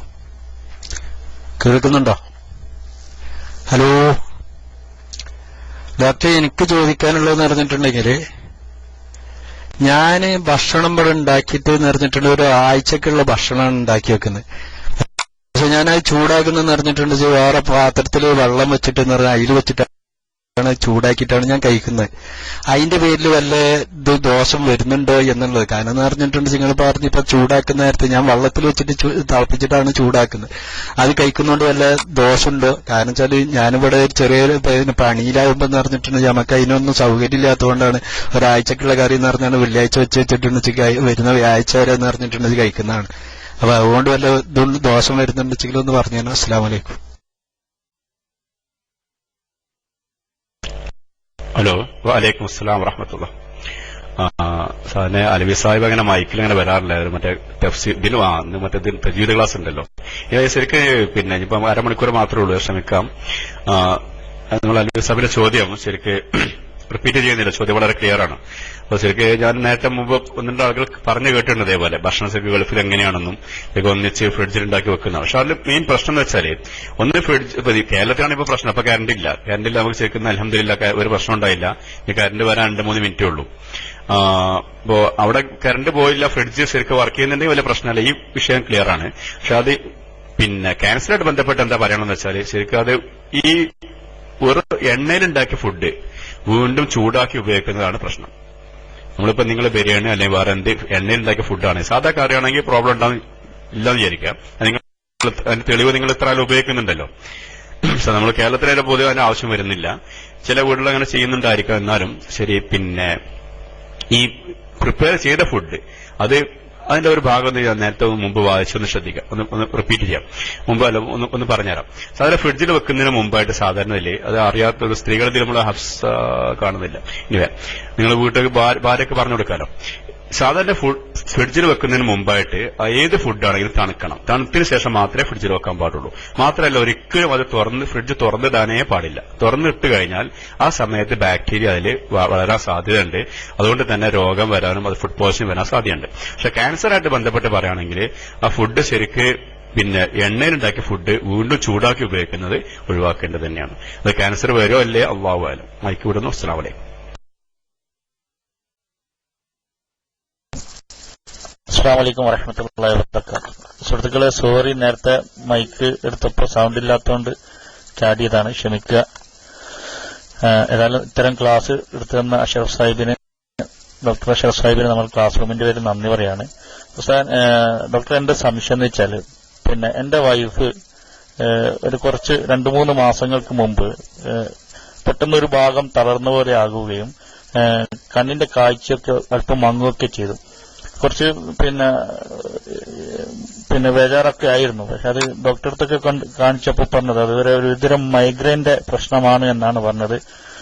നാട്ടിൽ കൊണ്ടുപോയി പിന്നെ മിംസിലൊക്കെ എക്സിക്യൂട്ടീവ് ചെക്കപ്പ് ഒക്കെ നടത്തിയിരുന്നു. അങ്ങനെ ഹെഡ് തലയൊക്കെ ചെക്ക് ചെയ്തപ്പോൾ പറഞ്ഞത് അത് ഒരുതരം മൈഗ്രെയിന്റെ. രണ്ടാമതും അതേ സംഭവം ഉണ്ടാവുകയും ചെയ്തു. അപ്പൊ ഇത് പിന്നെ തലവേദനയും ഇടയ്ക്കിടയ്ക്ക് വരാറുണ്ട്. ഇതിന് വേറെ എന്തെങ്കിലും ചെക്കപ്പ് നടത്തണോ, അല്ല ഇത് അത് തന്നെയാണെന്ന് സ്ഥിരീകരിച്ചിട്ട് അതുമായിട്ട് അതിന്റെ ട്രീറ്റ്മെന്റ് ആയിട്ട് മുന്നോട്ട് പോകണോ, എന്താണെന്ന് വിശദമായിട്ടൊന്ന് പറഞ്ഞാൽ നന്നായിരുന്നു. Microphone start. ഹലോ, വലൈക്കും അസ്സലാം വറഹ്മത്തുള്ളാഹി. നമ്മുടെ സുഹൃത്തിന്റെ ചോദ്യം ശരിക്ക് ചോദ്യം ക്ലിയർ ആണ്, റിപ്പീറ്റ് ചെയ്യുന്നില്ല. സ്വന്തം ഭാര്യയ്ക്ക് തന്നെ ശരിക്ക് പെട്ടെന്ന് തലവേദന വന്നു. പക്ഷെ ആ തലവേദന വന്ന സമയത്ത് എല്ലാ ടെസ്റ്റും CT സ്കാൻ വരെ ചെയ്തിട്ടുണ്ടെങ്കിൽ പിന്നെ നമുക്ക് ഇതിനെക്കുറിച്ച് അധികം ഭയപ്പെടേണ്ട ആവശ്യമില്ല. CT സ്കാൻ ചെയ്ത് അല്ലെങ്കിൽ MRI ചെയ്തിട്ട് ശരിക്കും ക്യാൻസർ ഒന്നും ഇല്ല എന്ന് ഉറപ്പുവരുത്തിയിട്ടുണ്ടെങ്കിൽ പിന്നെ അതിനെക്കുറിച്ച് ഭയപ്പെടേണ്ട ആവശ്യമില്ല. പിന്നെ ആകെ 2-3 സാധ്യതയുള്ളത്. ഏറ്റവും കൂടുതൽ സാധ്യത പിന്നെ ഒരു ഭാഗം ശരിക്കും പിന്നെ സെറിബ്രൽ ഹെമറേജോ അല്ലെങ്കിൽ ത്രോംബോസിസ് എന്ന് പറയും. സാധാരണ CVA എന്ന് പറഞ്ഞ രോഗം എന്ന് വെച്ചാൽ ഒരു ബ്ലഡ് വെസലിനെ ബാധിക്കുന്ന രോഗമാണ്. പ്രഷർ പ്രമേയമൊക്കെ കൂടിക്കഴിഞ്ഞാൽ സ്ട്രോക്ക് എന്ന് പറയും. പ്രഷറും പ്രമേയമൊക്കെ കൂടിക്കഴിഞ്ഞാൽ ഒരു ഭാഗത്ത് തളർച്ച വരും. അത് ശരിക്കും പെട്ടെന്ന് ഈ ടെസ്റ്റുകളൊന്നും ചെയ്യാതെ തന്നെ ഡോക്ടർമാർക്ക് പെട്ടെന്ന് മനസ്സിലാവും. എന്നാൽ തന്നെ സ്കാൻ ചെയ്യുക അല്ലെങ്കിൽ CSF സ്റ്റഡി ചെയ്ത് കഴിഞ്ഞാൽ ഹെമറേജ് ആണോ തിരിച്ചറിയാൻ പറ്റും. CT സ്കാൻ ചെയ്തിട്ട് അല്ലെങ്കിൽ MRI ചെയ്തിട്ടുണ്ടെങ്കിൽ ഈ രോഗം ഉണ്ടോ ഇല്ലേ എന്ന്, ക്യാൻസർ ഉണ്ടോ ഇല്ലേ എന്ന് ശരിക്ക് മനസ്സിലാക്കാൻ കഴിയും. അപ്പൊ താങ്കളുടെ കേസില്ല ശരിക്കും അത് ഇല്ല എന്ന് ഏകദേശം 100% ഡോക്ടേഴ്സിന് ഉറപ്പുള്ളതുകൊണ്ടാണ് അത് ഇങ്ങനെ ഡയഗ്നോസ് എന്ന് വെച്ചാൽ പിന്നെ മൈഗ്രെയിന്റെ അത് ശരിക്കും സാധാരണ മൈഗ്രെയിൻ ഇങ്ങനത്തെ ഈ മൈഗ്രെയിൻ ക്ലാസിക്കൽ മൈഗ്രെയിൻ തോന്നുന്നുണ്ട് പേര്. മൈഗ്രെയിന്റെ പല വകുപ്പുകളുണ്ട്. അത് ചില കൊച്ചു പിള്ളേർക്കാണ് ഞാൻ പറയാം. കൊച്ചു പിള്ളേർക്കാണ് ശരിക്കും വെറും വയറുവേദനയായിട്ട് മാത്രം മൈഗ്രെയിൻ പ്രസന്റ് ചെയ്യും. മൈഗ്രെയിൻ എന്ന് പറഞ്ഞാൽ ചെന്നിക്കുത്ത് അല്ലെങ്കിൽ പിന്നെ തലവേദനയായിട്ട് പ്രസന്റ് ചെയ്യാം. പക്ഷെ അത് ചില സമയത്ത് ഇതേപോലെ ഇപ്പൊ നിങ്ങൾ ഭാര്യക്ക് പറഞ്ഞ അതേപോലെ ഞാൻ 2-3 കേസ് അങ്ങനെ കണ്ടിട്ടുണ്ട്. ഒരു ഭാഗം തളർച്ചയായിട്ട് വരും. അത് ഒരു അല്പസമയം മാത്രം 2-3 മണിക്കൂറിൽ നിൽക്കും. ആ സമയത്ത് ആദ്യം കണ്ണിന് ശരിക്ക് ഒരു ഭാഗം മൂടിയ പോലെ വരും. പിന്നെ അത് കഴിഞ്ഞാണ് തലവേദന വരിക. അല്ലെങ്കിൽ കണ്ണിന് ലൈറ്റ് പുറത്ത് വരുന്ന പോലെ തോന്നും. പിന്നെ കണ്ണ് അടച്ചുകൊണ്ടേയിരിക്കും, കണ്ണ് തുറക്കില്ല. മറ്റുള്ളത് പെട്ടെന്ന് തിരിച്ചറിയാൻ പറ്റും. നേരത്തെ പറഞ്ഞ 2 രോഗത്തിന് ബോധക്ഷയം വരും. ഇതിനൊരിക്കലും ബോധക്ഷയം വരുന്നില്ല. ശക്തമായ തലവേദന ഉണ്ടെന്നല്ലാതെ ബോധക്ഷയം വരുന്നില്ല. ഇതിന് ഈ തലവേദന വരും, അല്പസമയം കഴിഞ്ഞാൽ ഇത് കംപ്ലീറ്റ് മാറും ചെയ്യും. ഇതാണ് ശരിക്കും ക്ലാസിക്കൽ മൈഗ്രെയിൻ എന്ന് തോന്നുന്ന പേര്. മൈഗ്രെയിന്റെ വേറെ ഒരു രൂപമാണ്. ചില ആൾക്ക് ഒരു 5% മൈഗ്രെയിൻ ഇങ്ങനെ പ്രസന്റ് ചെയ്യാറുണ്ട്. ഒരു ഭാഗം പിന്നെ തളർച്ച അല്പസമയം മാത്രം. ഇത് രണ്ടും അല്ലാതെ പിന്നെ വേറെ സാധ്യത എന്ന് വെച്ചാൽ TIA എന്ന് പറയും, ടെൻഷൻ ഇസ്കീമിക് അറ്റാക്ക്. അത് ഒരു സാധ്യത ഉണ്ട് ഈ കേസിൽ. അത് നമുക്ക് നിങ്ങൾ വൈഫിന് ഏകദേശം പ്രായം ഒരു 30-35 അടുത്തായിരിക്കും തോന്നുന്നുണ്ട്. മഴത്തുള്ളി ഒന്ന് ടെസ്റ്റ് അടിച്ചാല് വൈഫിന്റെ ഏജ് അറൌണ്ട് 30 ആയിരിക്കും. 26 ഓക്കെ മാഷുള്ളൂ. അപ്പൊ 26 ആയതിലേക്ക് മിക്കവാറും അത് ഈ 2 തന്നെയാണ് ഡയഗ്നോസ്. കാരണം മൈഗ്രെയിൻ തന്നെയാണ്. നേരെ 40-45 വയസ്സാണ് ഈ പ്രഷർ പ്രമേയമൊക്കെയുള്ള ആളുകൾക്കാണെങ്കിൽ നമുക്ക് മറ്റുള്ളവരുടെ ബന്ധപ്പെട്ടായിരിക്കാം. ഇത് ശരിക്ക് സ്ട്രോക്ക് അല്ല. പിന്നെ ഇത് ശരിക്കും ഇത് തന്നെയാണ്. ഇത് ക്ലാസിക്കൽ മൈഗ്രെയിൻ ആണ്. മൈഗ്രെയിന്റെ രൂപം തന്നെയാണ്. ഇനി അത് വീണ്ടും വന്നതും അത് അതിന്റെ തെളിവ് തന്നെയാണ്. മറ്റത് ഈ ആർട്ടറി അല്ലെങ്കിൽ ബ്ലഡ് വെസലായിട്ട് ബന്ധപ്പെട്ടാണെങ്കിൽ അത് ശരിക്കും 1-2 പ്രാവശ്യം വരും. പിന്നെ ശരിക്കുള്ള തളർച്ച വരും. ഇതല്ല, ഇതിനെ കുറിച്ച് ഭയപ്പെടാനില്ല. ഇത് വരുന്നുണ്ടെങ്കിൽ ശരിക്കും ന്യൂറോളജിസ്റ്റിനെ കാണിച്ചിട്ട് ശരിക്കും തുടർച്ചയായിട്ട് ഗുളിക കഴിച്ച് മാറ്റാവുന്നേ ഉള്ളൂ. മൈക്ക് വിടുന്നു. അസ്സലാമു അലൈക്കും.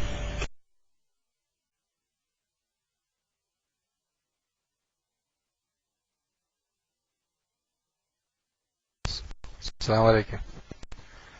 അത് എടുക്കാത്തതുകൊണ്ട് തന്നെ എടുത്താണ്. മറ്റവർക്കുണ്ടാക്കും വേണമെങ്കിൽ എടുക്കാം. ഡോക്ടർ, ഞാനിപ്പം ചോദിക്കാൻ ഉദ്ദേശിക്കുന്നത്, ഡോക്ടർ ഇപ്പം ഭക്ഷണ പദാർത്ഥത്തെ കുറിച്ച് ചോദിക്കാണ്. ഡോക്ടർ, നമ്മളെ ഇവിടെ ഭക്ഷണം ഉണ്ടാക്കിയിട്ട് നമ്മൾ ഈ കുറച്ച് പ്ലാസ്റ്റിക്കിന്റെ പാത്രത്തിലാണ് ഈ ഭക്ഷണം വെക്കുന്നത്, സല്ലാദിനകത്ത്. ചിലപ്പോൾ അത് 3 ദിവസം 4 ദിവസമൊക്കെ ഇങ്ങനെ അത് കുറേശ്ശെ എടുത്ത് കഴിക്കുകയാണ്. അപ്പൊ ഈ പറയുന്നുണ്ട് ഈ പ്ലാസ്റ്റിക് പാത്രത്തിനകത്ത് ഭക്ഷണം ഉണ്ടാക്കി വെക്കാൻ പാടില്ല, അത് ഈ അസുഖങ്ങളും ഉണ്ടാകാൻ പെട്ടെന്ന് കാരണമാകുമെന്ന് പറഞ്ഞു. അതിലെന്തെങ്കിലും സത്യം ഉണ്ടോ ഇല്ലെന്ന് അറിയാൻ വേണ്ടിയാണ് മൈക്കെടുത്തത്. ഓക്കെ, അസ്സലാമു അലൈക്കും വറഹ്മത്തുള്ളാഹി.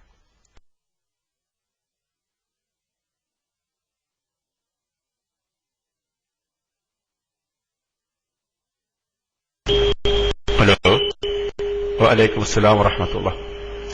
മൈക്ക് ശരിയായിട്ട് ഓക്കെ. അത് ശരിക്കും പ്രൂവ് ചെയ്ത കാര്യമല്ല. ശരിക്കും പ്ലാസ്റ്റിക് ഒരു കാരണമായിട്ട് പറയുന്നുണ്ടെങ്കിലും ശരി, അത് ശരിക്കും ക്യാൻസർ ഉണ്ടാക്കുന്നത് പറയാം, കാർസിനോജൻസ് ഉണ്ട് പറയാം. അതും നമ്മൾ നേരത്തെ പറഞ്ഞ പോലെ തന്നെ പ്ലാസ്റ്റിക് ശരിക്കും റീയൂസ് ചെയ്യുന്ന പ്ലാസ്റ്റിക്കാണ് ശരിക്കും കൂടുതൽ സാധ്യത കാർസിനോജൻസ്. ഈ ഇന്ന് പേപ്പറിൽ അതേപോലെ ഒരു കാർസിനോജനെ കുറിച്ച് പറയുന്നുണ്ട്. ഈ പേപ്പറിൽ ഇങ്ങനെ പലതും ഉണ്ടാവും. അതൊക്കെ ശരിക്കും ചിലതൊക്കെ പ്രൂവ് ചെയ്തിട്ടില്ല. മെഡിക്കലായിട്ട് പ്രൂവ് ചെയ്തത് നേരത്തെ പറഞ്ഞ സിഗരറ്റ് സ്മോക്കിംഗ് അതേപോലെ ഇതൊക്കെ ശരിക്കും പ്രൂവ് ചെയ്തതാണ്. ഈ പ്ലാസ്റ്റിക് ശരിക്കും ഇനീഷ്യൽ ഫസ്റ്റത്തെ ഇറങ്ങിയ പ്ലാസ്റ്റിക്കാണ് പ്രശ്നം ഉണ്ടാക്കുന്നില്ല.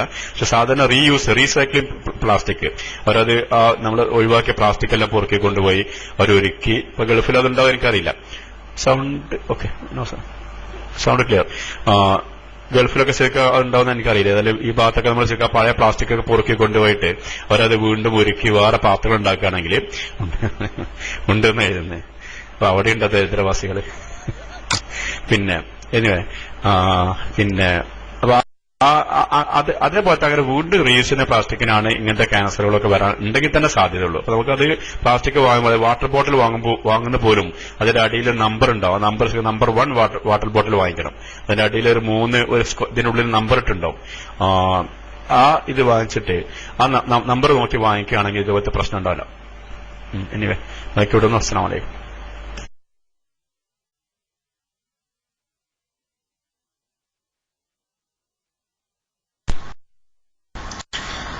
ഹലോ, എനിക്ക് ഡോക്ടറെ അടുത്ത് ചോദിക്കാനുള്ളത്, CA സർവീസിനെ പറ്റി പറഞ്ഞപ്പോ ഡോക്ടർ അതിന്റെ ഒരു പോസിറ്റീവ് ഓർഗാനിസമായി പറഞ്ഞത് HPV ആണ്, ഹ്യൂമൻ പാപ്പിലോമ വൈറസ്.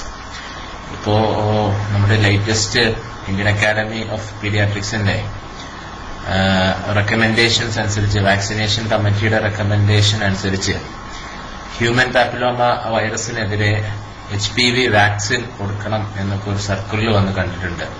അപ്പോ അതിനെ പറ്റിയിട്ട് ഡോക്ടർക്ക് എന്താണെന്ന് പറയാനുള്ളത്? ഇപ്പോ ലേറ്റസ്റ്റ് അപ്ഡേറ്റ് ആണെങ്കിൽ HPV-4 ആണെങ്കിൽ എന്റെ ഓർമ്മ 3 ഡോസസ്, രണ്ടും 3 ഡോസസ് ആണ്.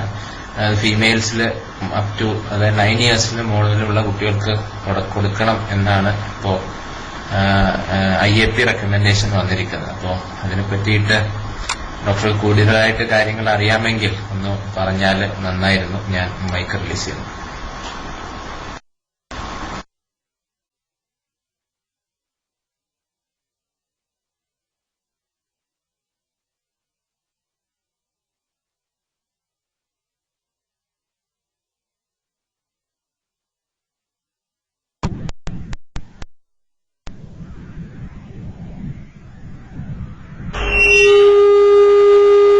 ഹലോ, വലൈക്കും അസ്സലാം വറഹ്മത്തുള്ളാഹി. സുഹൃത്ത് പരിചയപ്പെടുത്തില്ല. ഇത് മെഡിക്കൽ സെക്ഷനായിട്ട് ബന്ധപ്പെട്ട എനിക്ക് തോന്നുന്നത് പീഡിയാട്രിഷ്യൻ ഡോക്ടറിനായിരിക്കും തോന്നുന്നുണ്ട്. ഇനിവേ ഞാൻ ഇന്നലെ സലീം സുലിനോട് പറഞ്ഞിരുന്നു, നമ്മൾ ശരിക്ക് ആദ്യത്തെ ക്ലാസ് ഫസ്റ്റ് പറഞ്ഞ കുറെ മുമ്പ് ഒരു 1 ഇയർ ബാക്ക് ഞാൻ ശരിക്ക് മെഡിക്കലായിട്ട് അപ്ഡേറ്റ് ചെയ്യാറില്ല. അപ്ഡേറ്റിംഗ് നടക്കുന്നത് വെറും ഖുറാൻ മാത്രമാണ്. ഒരു 10-15 വർഷമായിട്ട് ഖുറാൻ ഇന്നും അപ്ഡേറ്റ് ചെയ്തുകൊണ്ടിരിക്കുകയാണ്.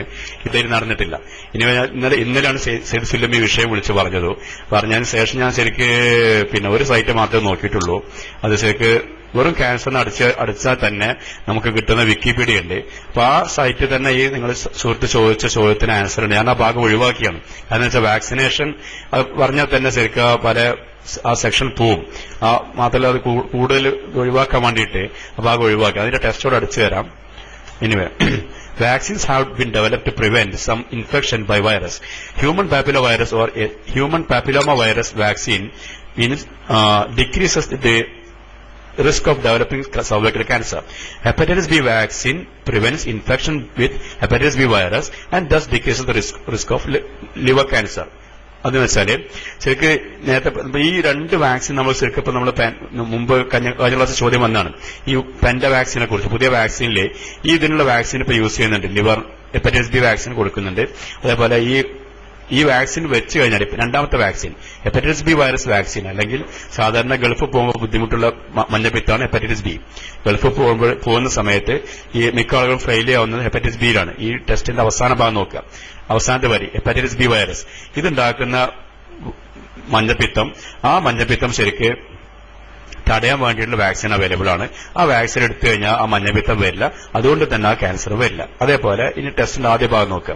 ഈ ഹ്യൂമൻ പാപ്പിലോമ വൈറസ് വാക്സിൻ, ഈ വാക്സിൻ അവൈലബിൾ ആണ്. അതിന്റെ കമ്പനി പേര് പോലും ഇത് കൊടുത്തിട്ടുണ്ട്. ഈ കമ്പനി ശരിക്ക് ഇറക്കുന്ന ഈ വാക്സിൻ ശരിക്ക് അത് എടുത്തു കഴിഞ്ഞാൽ സ്ത്രീകൾക്കാണ്, പുരുഷന്മാർക്ക് അതിന് ആവശ്യം വരുന്നില്ല.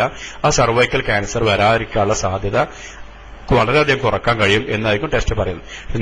നമ്മൾ പഠിച്ച കാലത്തൊന്നും ഇതൊന്നും ഇല്ല. ഈ വൈറസിനെ കുറിച്ച് അറിയാം, പക്ഷെ ഈ വാക്സിൻ ഇവിടെ അടുത്ത് എനിക്ക് തോന്നുന്നു 2-3 വർഷം, അധിക വർഷം ആയിട്ടില്ല ഈ വൈറസ് ഇത് വന്നിട്ട്, കൃത്യമായിട്ട് അറിയില്ല. ഇനിവേ അതിന്റെ അപ്ഡേറ്റിംഗ് നടക്കാത്തതുണ്ട്. ഓക്കെ, ഇവിടെ ഒരു ടെസ്റ്റ് വന്നിട്ടുണ്ട് റബ്ബാന് വേണ്ടിയിട്ട്. Rabban was invited to conduct a paediatric class. Anyway you are welcome. അസ്സലാമു അലൈക്കും വറഹ്മത്തുള്ളാഹി. മൈക്കിടുന്നു.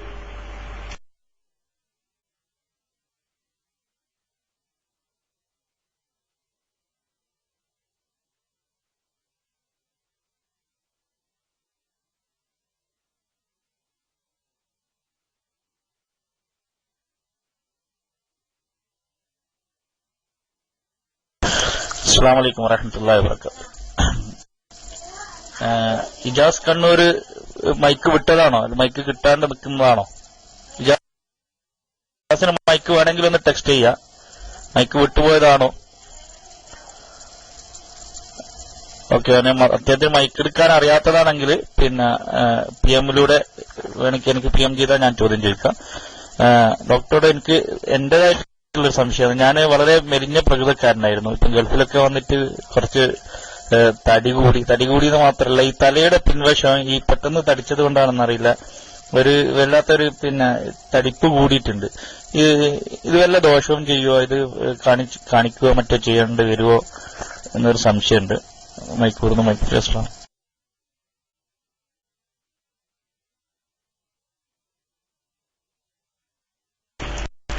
ഹലോ, സുഹൃത്ത് മഴത്തുള്ളി ചോദിച്ച അവസാന ഭാഗം മനസ്സിലായില്ല. എന്താണ് തടിപ്പ് എന്നാണോ കിതപ്പ് എന്നാണോ ഉദ്ദേശിച്ചത്? ടെസ്റ്റ് അടിച്ചാൽ മതി, കുഴപ്പമില്ല. അവസാന തടി കൂടി മനസ്സിലായി. തടിപ്പ് ആണോ ഉദ്ദേശിച്ചത്, അതോ തടിയാണോ ഉദ്ദേശിച്ചത്, കിതപ്പാണോ ഉദ്ദേശിച്ചത്? തടിപ്പ് മീൻസ് തടിപ്പ് മനസ്സിലായില്ല. തടിപ്പ് ഉദ്ദേശിച്ചത് തണർപ്പാണോ ഉദ്ദേശിച്ചത്? അല്ല, നോ. എനിവേ, മുഴ. എനിവേ, പൊതുവെ ശരിക്ക് പിന്നെ ഞാൻ ഗസ് ചെയ്ത് പറയാം, മിക്കവാറും സിഗരറ്റ് സ്മോക്കിംഗ് നിർത്തിയതായിരിക്കും തോന്നുന്നുണ്ട്. കാരണം അല്ലെങ്കിൽ ഫുഡിന്റെ ഫുഡ് അവിടെ നിന്ന് ശരിക്ക് ഗൾഫിൽ പോയ ശേഷം സിഗരറ്റൊക്കെ നിർത്തിയതാണോ, അല്ലെങ്കിൽ അവിടുത്തെ ഫുഡിന്റെ പൊതുവെ ഗൾഫിൽ പിന്നെ തടി കൂടുന്ന പ്രകൃതി ഉണ്ട്. ഒരു ഹമ്പ് പോലെ ഓക്കെ, അത് ദാറ്റ്സ് റൈറ്റ്. ഇപ്പൊ മനസ്സിലായി. ശരി. സുഹൃത്ത് ഉദ്ദേശം മനസ്സിലായി. എന്ന് വെച്ചാൽ ശരിക്കും തടി കൂടിക്കഴിഞ്ഞാൽ ശരിക്കും സർവൈക്കൽ വരുന്ന വെച്ചാൽ 2 സർവൈക്സ്, നേരത്തെ പറഞ്ഞ സർവൈക്സ് അല്ല, നമ്മള് കഴുത്തിന്റെ ബാക്ക് ഭാഗത്ത് ഒരു ചെറിയ തടിപ്പ് വരും. അതായിരിക്കും ഉദ്ദേശിച്ചത്. ഞാൻ മുമ്പ് ഉപയോഗിച്ചിരുന്നു, പക്ഷെ ഞാൻ നിർത്തിയിട്ട് കുറെ വർഷങ്ങളായി നിർത്തിയിട്ട്. മുമ്പ് ഉപയോഗിച്ചിരുന്നു, പിന്നെ നിർത്തിയതാണ്.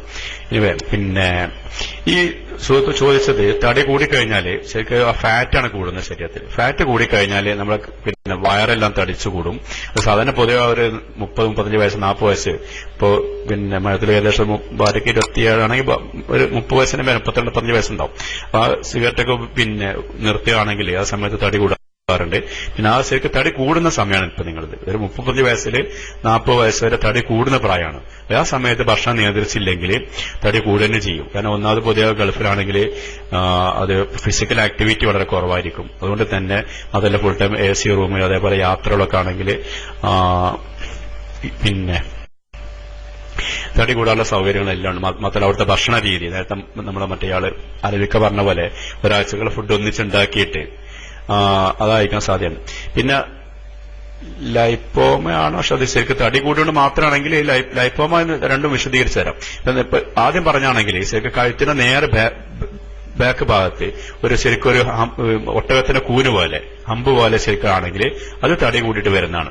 അതല്ല നമ്മുടെ സുഹൃത്ത് ഡോക്ടർ ലൈപ്പോമ ആണെങ്കിൽ ലൈപ്പോമ അത് ഏത് ഭാഗത്ത് വരും, കഴുത്തിന്റെ ഭാഗത്തായിരിക്കണം എന്നില്ല. അത് ശരിക്കും ഒരു നമ്മള് ഒരു എന്താ പറയാ ഒരു എലിന്റെ അതിന് ഉള്ളിൽ കുടുങ്ങി നിൽക്കുന്ന പോലെ, തൊലിന്റെ അടിയിൽ ഒരു എലി നിന്ന് എങ്ങനെ ഉണ്ടാവും അതേപോലെ ആയിരിക്കും. എന്ന് വെച്ചാൽ അതിങ്ങനെ മൂവ് ചെയ്യാൻ പറ്റും അങ്ങോട്ട് പല ഭാഗത്തേക്കും. പല കൈകൊണ്ട് പ്രസ് ചെയ്ത് കഴിഞ്ഞാൽ വളരെ സോഫ്റ്റ് ആയിരിക്കും. അതാണെങ്കിൽ ലൈപ്പോമ ആണെങ്കിൽ അത് ബുദ്ധിമുട്ടുള്ള ഏരിയയാണ് മാത്രമേ റിമൂവ് ചെയ്യേണ്ട ആവശ്യമുള്ളൂ. അതല്ല കഴുത്തിന്റെ ബാക്കിലാണെങ്കിൽ, കഴുത്തിന്റെ ബാക്കത്തെ ഒരു തടിപ്പാണെങ്കിൽ ഒരു ഹമ്പ് പോലെ ആണെങ്കിൽ, ഒട്ടകത്തിന് കൂന പോലത്തെ ആണെങ്കിൽ അത് ഭക്ഷണം നിയന്ത്രിക്കുക, കൊളസ്ട്രോൾ ചെക്ക് ചെയ്യുക, എന്നിട്ട് കൊളസ്ട്രോൾ ഉണ്ടെങ്കിൽ അത് ഗുളിക കഴിച്ച് മാറ്റുക. അതല്ലെങ്കിൽ പിന്നെ ഫുഡ് കൺട്രോൾ ചെയ്യുക. ലൈപ്പോമ ആണെങ്കിൽ ബുദ്ധിമുട്ടുള്ള ഏരിയയിൽ മാത്രമാണ് റിമൂവ് ചെയ്യേണ്ട ആവശ്യമുള്ളൂ. വളരെ ചുരുക്കം മാത്രമേ ഈ ചില ലൈപ്പോമകൾ നേരത്തെ പറഞ്ഞ് നമ്മൾ വന്ന ഈ സെക്ഷനിൽ വന്ന ക്യാൻസറാൻ സാധ്യതയുള്ളൂ. ഇത് വളരെ ചുരുക്കമില്ല, ഞാൻ ഇതുവരെ കണ്ടിട്ടില്ല സത്യം പറഞ്ഞാൽ. ഇനി അങ്ങനെ വരാറ് ടെസ്റ്റിലുണ്ടോ എനിക്കറിയില്ല. ഇനി മൈക്കൂട്ടുന്നു. അസ്സലാമു അലൈക്കും. ഇനി ആ സുഹൃത്ത് ക്ലിയർ അല്ലെങ്കിൽ ഒന്നുകൂടി വരാം, മഴത്തുള്ളിക്ക് ഒന്നുകൂടി മൈക്ക് വരാവുന്ന വിഷയം ക്ലിയർ അല്ല എന്നുണ്ടെങ്കിൽ. നമ്മളിപ്പോ ഹമ്പ് കാണുന്നില്ലല്ലോ, ഹമ്പ് കണ്ടല്ലേ വണ്ടി എവിടെയും പോയി ചാടും. അതുകൊണ്ട് ഹമ്പ് കാണാത്തതുകൊണ്ട് എന്ത് ഹമ്പാന്ന് മനസ്സിലായില്ല എന്നുണ്ടെങ്കിൽ ഒന്നുകൂടി മൈക്കിലേക്ക് വരാം.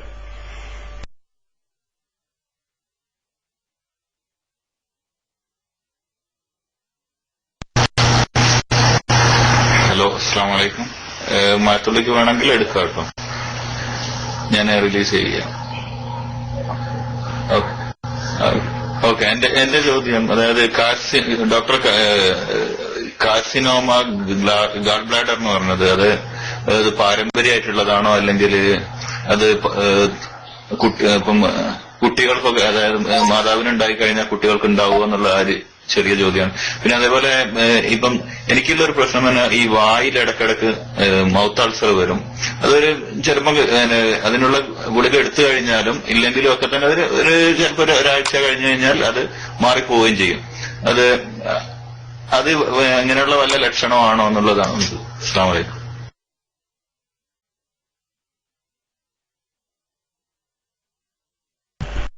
ഹലോ, വലൈക്കും അസ്സലാം വറഹ്മത്തുള്ളാഹി. സുഹൃത്തിന്റെ ചോദ്യം ശരിക്ക് നേരത്തെ ആദ്യം ചോദിച്ച ഗാൾ ബ്ലാഡറെ കുറിച്ചാണ്. ഗാൾ ബ്ലാഡർ ക്യാൻസർ ശരിക്കും നമ്മൾ പറഞ്ഞു നേരത്തെ ബ്ലാഡർ എന്ന് മാത്രമേ പറഞ്ഞിട്ടുള്ളൂ. അത് ശരിക്കും ഉദ്ദേശിച്ച സിഗരറ്റ് സ്മോക്കിങ്ങിനോട് ബന്ധപ്പെട്ടാണ് ബ്ലാഡർ എന്ന് പറഞ്ഞത്. അത് ബ്ലാഡർ ശരിക്ക് ഉദ്ദേശിച്ചത് യൂറിനൽ ബ്ലാഡർ ആണ്, അല്ലെങ്കിൽ മലയാളത്തിൽ പറഞ്ഞ മൂത്രസഞ്ചി എന്ന് പറയും. നമ്മൾ കിഡ്നിയിൽ നിന്ന് വന്നിട്ട് ശരിക്കും മൂത്രം സ്റ്റോർ ചെയ്യുന്ന ഒരു ഭാഗമുണ്ട്. നമ്മൾ ശരിക്ക് നമ്മൾ ബെൽറ്റ് കെട്ടുന്ന നേരെ താഴെ, അങ്ങനെ ഓർത്താൽ മതി. ബെൽറ്റ് കെട്ടുന്നതിന് നേരെ താഴെ ഭാഗത്ത് യൂറിനൽ ബ്ലാഡർ ഉണ്ട്. അവിടെയാണ് ശരിക്കും, അതാണ് നേരത്തെ ഉദ്ദേശിച്ചത് സിഗരറ്റ് സ്മോക്കിംഗ് ആയിട്ട്.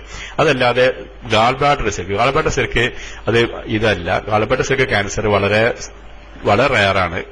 എന്നാൽ അത് ഒരു കാരണമായിട്ട് കാണുന്നത് ശരിക്കും ഗാൾ സ്റ്റോൺസ് ഉണ്ടാവും. അതിനുള്ളിൽ സ്റ്റോൺസ് വന്നിട്ട് സ്റ്റോൺസിന്റെ ഇറിറ്റേഷൻ കൊണ്ട്, ഗാൾ സ്റ്റോൺ എന്ന് വെച്ചാൽ ശരിക്കും പിത്തസഞ്ചിയിലുള്ള കല്ലുകൾ, അതിന്റെ ഇറിറ്റേഷൻ കാരണം പിന്നെ ക്യാൻസർ വരെയുള്ള സാധ്യതയുണ്ട്. പിന്നെ ആ കാരണം കൊണ്ട് തന്നെ ഗാൾ ബ്ലാഡറിൽ സ്റ്റോൺ കാണാൻ നമ്മൾ റിമൂവ് ചെയ്യാം. അത് കൂടുതൽ സ്ത്രീകൾക്കാണ് കാണാറ്. പൊതുവെ അധികം നല്ല തടി വന്ന് മെൻസ്ട്രേഷനൊക്കെ നിന്ന് ഫാറ്റിയായ സ്ത്രീകൾക്കാണ് ഗാൾ ബ്ലാഡറിൽ അതൊരു 50-60 വയസ്സിന് മേലെ മാത്രമേ കാണാറുള്ളൂ. കുട്ടികൾക്ക് എന്റെ അറിവിലില്ല, ഇനി ഉണ്ടോ എനിക്കറിയില്ല ഗാൾ ബ്ലാഡർ ക്യാൻസർ. അപ്പൊ ബ്ലാഡർ ക്യാൻസർ അതേപോലെ മറ്റേ യൂറിനൽ ബ്ലാഡർ ക്യാൻസറും അതും അതേപോലെ തന്നെയാണ്. അത് മെയിലാണ് കൂടുതൽ, ആണുങ്ങൾക്കാണ് കൂടുതൽ.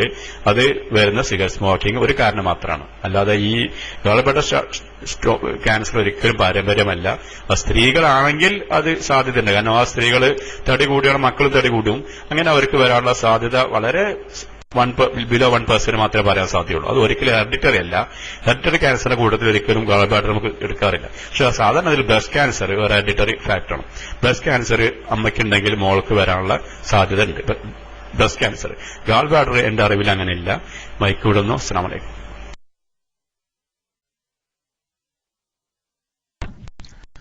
അസ്സലാമു അലൈക്കും വറഹ്മത്തുള്ളാഹി.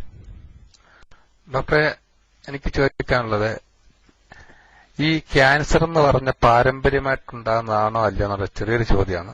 ഈ പാരമ്പര്യമായിട്ടുണ്ടാകുന്ന രോഗമാണോ അല്ല എന്നുള്ളൊരു ചോദ്യമാണ്.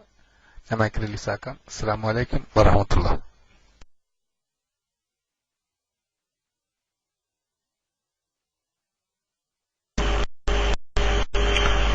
ഹലോ, വലൈക്കും അസ്സലാം വറഹ്മത്തുള്ളാഹി. അത് നമ്മൾ ശരിക്കും നേരത്തെ വിശദീകരിച്ചാണ്. ജസ്റ്റ് ഒന്ന് വൈകി വന്നവർക്ക് വേണമെങ്കിൽ റിപ്പീറ്റ് ചെയ്യാം. നേരത്തെ നമ്മുടെ ക്ലാസ്സിന്റെ തുടക്കത്തിൽ പറഞ്ഞു മൗത്ത് ആൻസർ പറയാം. ഇനി പിന്നെ നമ്മൾ വള്ളിക്കുടി ചോദിച്ച ചോദ്യം ശരിക്ക് ഹെറിഡിറ്ററി ശരിക്കും 5% മാത്രമേ ഹെറിഡിറ്ററി ക്യാൻസർ ഉള്ളൂ. മറ്റുള്ള എല്ലാം ശരിക്കും ബാക്കി 95%ഉം എൻവയോൺമെന്റൽ ഫാക്ടേഴ്സ്, നേരത്തെ പറഞ്ഞ റേഡിയേഷൻ, അതേപോലെ ടൊബാക്കോ, ആൽക്കഹോൾ, ഫുഡ്, ഇങ്ങനെ പല കാരണം കൊണ്ട്, പിന്നെ അയോണൈസ് റേഡിയേഷൻ, ഇങ്ങനത്തെ പല കാരണം കൊണ്ട് വരുന്നതാണ് ഇത് നേരത്തെ പറഞ്ഞാണ്. അതേപോലെ പിന്നെ അതിനിടയ്ക്ക് മൗത്ത് അൾസറിനെ കുറിച്ച് ചോദിച്ചിരുന്നു. മൗത്ത് അൾസർ ശരിക്ക് ഒരു 95%മാണ് നമുക്ക് പറയാം. മൗത്ത് അൾസർ ശരിക്കും സാധാരണ കാണുന്ന വായ്പുണ്ണ്, അത് ക്യാൻസർ യാതൊരു ബന്ധമില്ല. ഇനി ക്യാൻസർ ആ സാധ്യതയുള്ള പുണ്ണ് എന്ന് വെച്ചാൽ അത് ലൂക്കോപ്ലക്കിയ എന്ന് പറയും. അത് കവിളിന്റെ സൈഡിൽ ഒരു വെള്ള കളറ്, നമ്മൾ ശരിക്കും ഒരു ഇതുവരെ നമ്മൾ ഈ ചൂയിങ് ഗമ്മിന് ചെറിയ പീസ് ഒട്ടിച്ച അതുപോലെ ഇരിക്കും. ചെറിയൊരു ലെയർ ഒട്ടിച്ച ഏതുപോലെ അതുപോലെ ഒരു ചൂയിങ് ഗമ്മിന്റെ ഒരു പീസ് ഒട്ടിച്ച പോലെ തോന്നുന്ന ഒരു ഭാഗം കവിളിന്റെ സൈഡിൽ കാണാം. ഇതാണ് ശരിക്കും പിന്നീട് ലൂക്കോപ്ലക്കിയ. ഇത് ലൂക്കോപ്ലക്കിയ പറയും. ഇത് ക്യാൻസറാനുള്ള സാധ്യത കൂടുതലുണ്ട്. അതേപോലെ ഇതേ ലൂക്കോപ്ലക്കിയ അതിന്റെ സ്ത്രീകൾക്ക് സർവൈക്കൽ ഏരിയയിൽ, എന്നിട്ട് പറഞ്ഞ ഗർഭപാത്രത്തിന്റെ ഭാഗത്ത് കാണും. അതാണ് ക്യാൻസർ. അല്ലാതെ നമ്മൾ വായിൽ കാണുന്ന പുണ്ണ് ഒരിക്കലും ക്യാൻസറായിട്ട് യാതൊരു ബന്ധമില്ല. അത് താനെ മാറുന്നു, വീണ്ടും വരുന്നു, ഗുളിക കഴിച്ചിട്ട് മാറുന്നു എന്നത് തന്നെ തെളിവാണ്. അത് ക്യാൻസർ അല്ല, പേടിക്കണില്ല എന്നർത്ഥം. മൈക്ക് വിടുന്നു. അസ്സലാമു അലൈക്കും.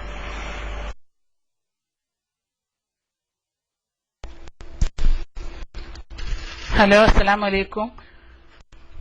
ഡോക്ടറെ, എനിക്ക് ചോദിക്കാനുള്ളത്, നമ്മൾ വീട്ടിൽ ഭക്ഷണം ഉണ്ടാക്കാൻ വേണ്ടിയിട്ട് ഉപയോഗിക്കുന്ന വലിയ ഉള്ളി മുറിച്ചിട്ട് ഒരു കഷ്ണം ഉപയോഗിച്ച് അതിന്റെ ബാക്കി വരുന്ന ഭാഗം വീണ്ടും ഉപയോഗിക്കാൻ, മുറിച്ചു വെച്ച ഉള്ളി വീണ്ടും ഉപയോഗിക്കാൻ പാടില്ല എന്ന് പറയുന്നത് കേട്ടു. അത് ശരിയാണോ എന്നറിയാൻ. അസ്സലാമു അലൈക്കും.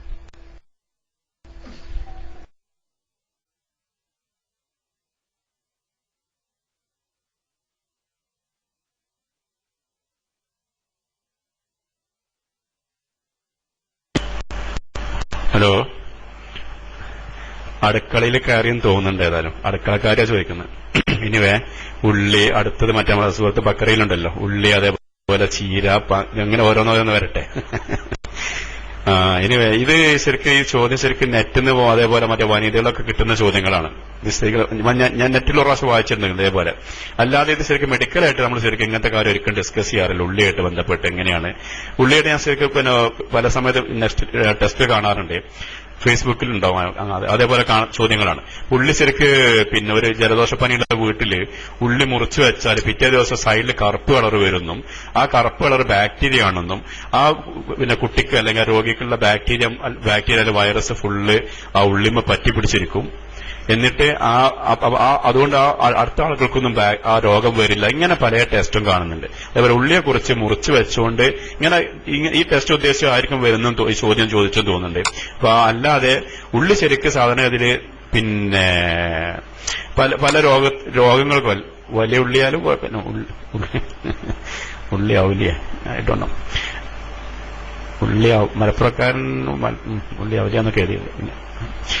വലിയ ഉള്ളിയാണോ ഉദ്ദേശിച്ചത്? ഉള്ളി ഔലിയ.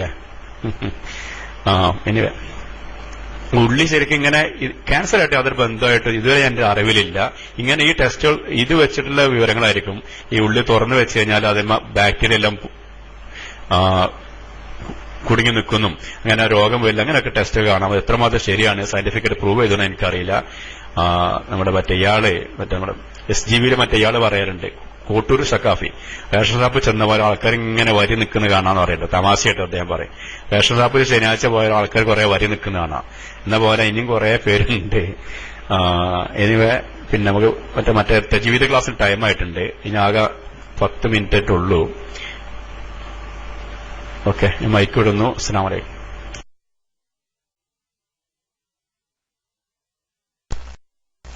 അസ്സലാമു അലൈക്കും വറഹ്മത്തുള്ളാഹി വബറകാതുഹു. ഞാൻ നേരത്തെ ബയലൻസ് പ്രശ്നം മുഖേന താഴേക്ക് പോയതായിരുന്നു. മറ്റുള്ള ആളുകൾ ക്ഷമിക്കണം.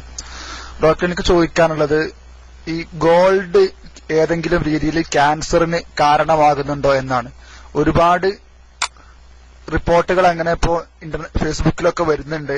ഈ ഗോൾഡിൽ ഉപയോഗിക്കുന്ന പല മൂലകങ്ങളും ക്യാൻസറിന് കാരണമാകുന്നു എന്നും അതിനെതിരെ നിയമനിർമ്മാണം നടത്താൻ വേണ്ടിയിട്ട് നമ്മുടെ രാജ്യത്തുള്ള പാർലമെന്റ് സമിതികളൊക്കെ പുതിയ ആലോചന കൊണ്ടുവന്നുകൊണ്ടിരിക്കുന്നു എന്നൊക്കെ പറയുന്നു.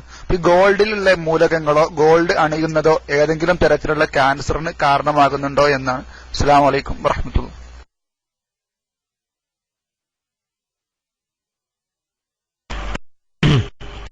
ഹലോ, വലൈക്കും അസ്സലാം വറഹ്മത്തുള്ളാഹി. ഇത് നേരത്തെ പറഞ്ഞ അതേ തന്നെയാണ്. ഞാൻ ശരിക്കും ഇത്ര തന്നെ എനിക്ക് ഈ വിഷയത്തെ കുറിച്ച് ഉസ്താദ് പറഞ്ഞു അതന്നെ എനിക്കും അറിയുള്ളൂ. ഇങ്ങനെ പലതും പേപ്പറിൽ വായിച്ചിട്ടുണ്ടെന്നല്ലാതെ ശരിക്കും നമ്മൾ ശരിക്കും മെഡിക്കലായിട്ട് പറയുമ്പോഴേ ശരിക്കും സുഹൃത്ത് ബനി ഇസ്രായേൽ തന്നെ ഒരു ആയത്തുണ്ടല്ലോ, വലാത്തക മാലൈസലക ബിഇൽമുൻ ഇന്ന സമവൽ ബസറ വൽ ഫുആദ കുല്ലു കാന മഷ്ഹൂര. ആ ആയത്ത് വെച്ച് ഞാൻ ശരിക്കും ഇതിന് വിശദീകരിക്കുന്നില്ല. നമുക്ക് ഉസ്താദ് ഞാൻ പറഞ്ഞതിന്റെ ആവശ്യമില്ല. ശരിക്കും നമ്മൾ ശരിക്കും അള്ളാഹു നമ്മൾ കേൾവി ഇതെല്ലാം ശരിക്കും ചോദ്യം ചെയ്യപ്പെടുക തന്നെ ചെയ്യും. അതുകൊണ്ട് തന്നെ ഇതിനെക്കുറിച്ച് വ്യക്തമായ ഒരു ധാരണ ഇല്ലാതെ നമ്മളത് പറയുന്നത് ശരിയല്ല.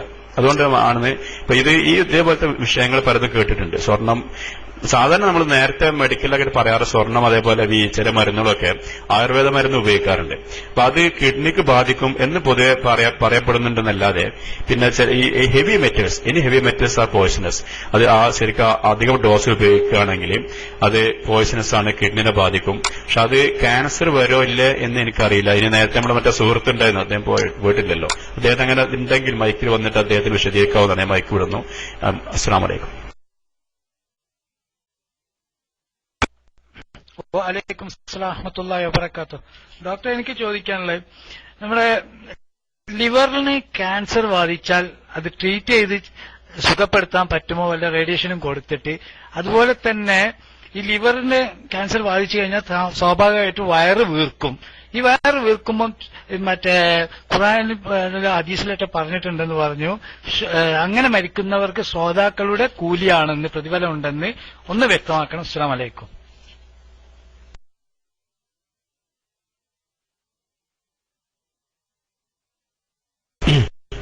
ഹലോ, വലൈക്കും അസ്സലാം വറഹ്മത്തുള്ളാഹി.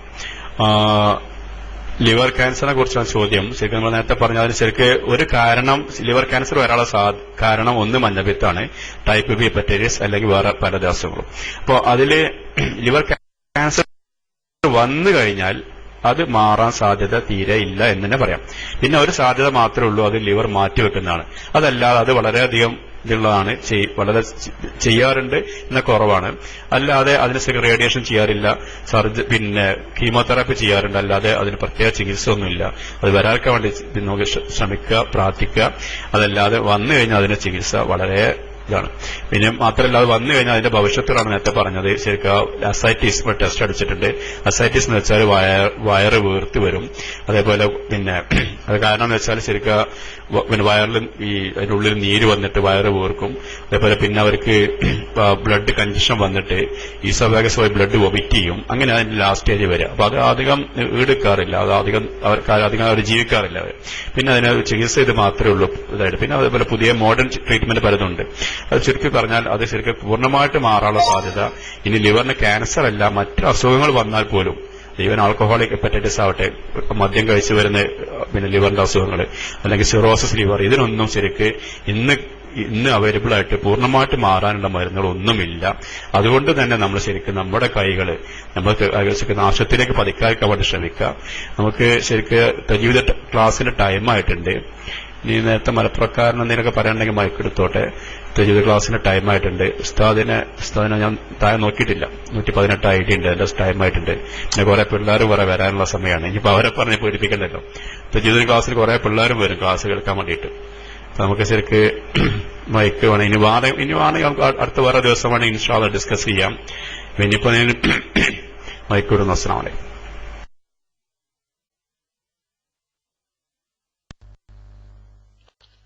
ഹലോ, അസ്സാം വലൈക്കും.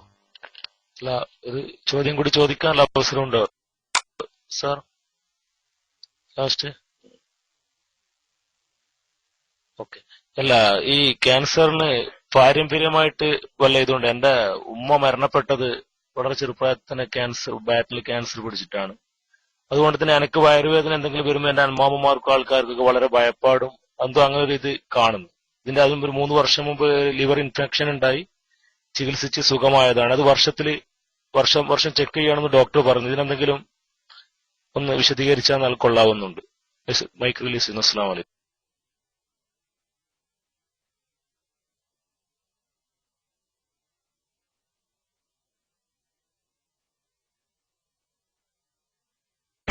ഹലോ, വലൈക്കും അസ്സലാം വറഹ്മത്തുള്ളാഹി.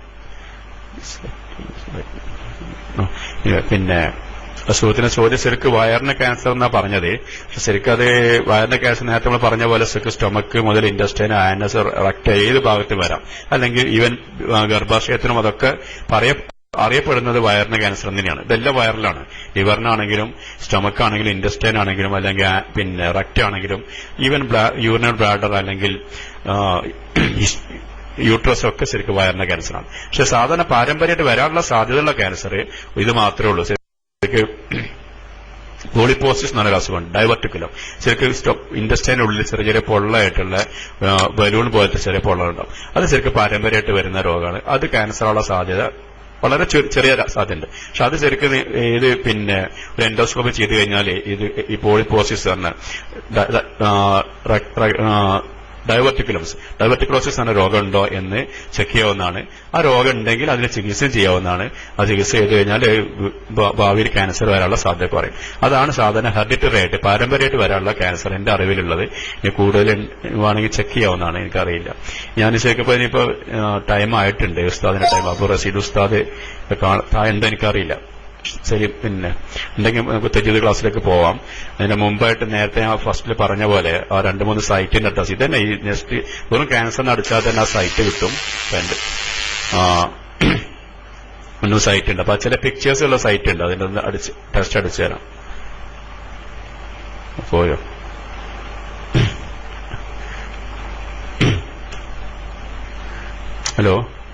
Please wait.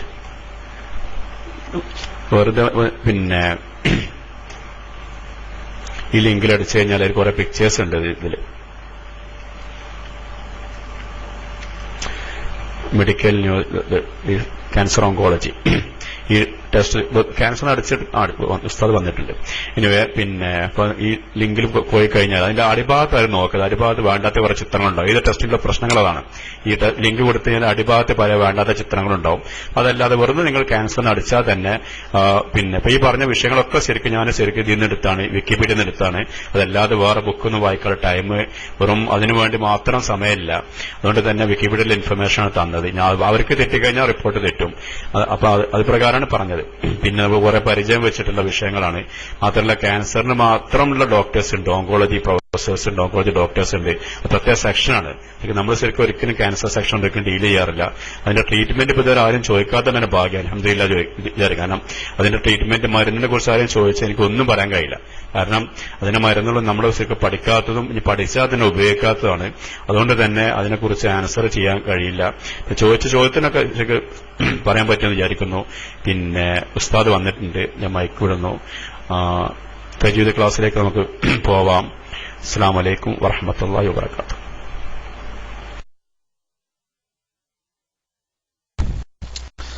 അസ്സലാമു അലൈക്കും വറഹ്മത്തുള്ളാഹി. ജസാക്കല്ലാഹു ഖൈർ ഡോക്ടർ.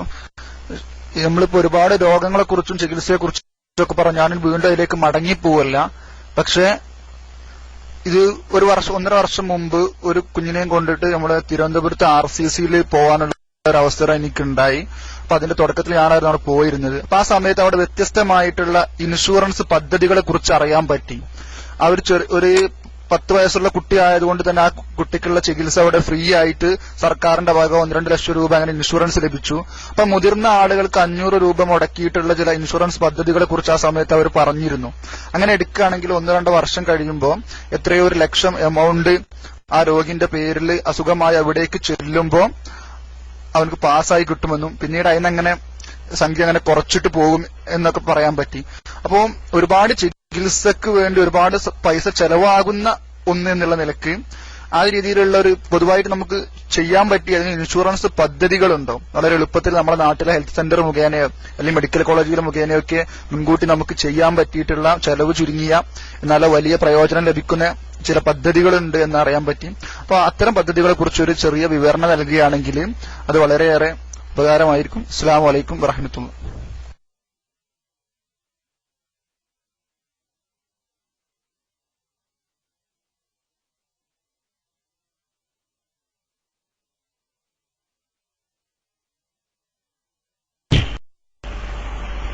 ഹലോ, വലൈക്കും അസ്സലാം വറഹ്മത്തുള്ളാഹി.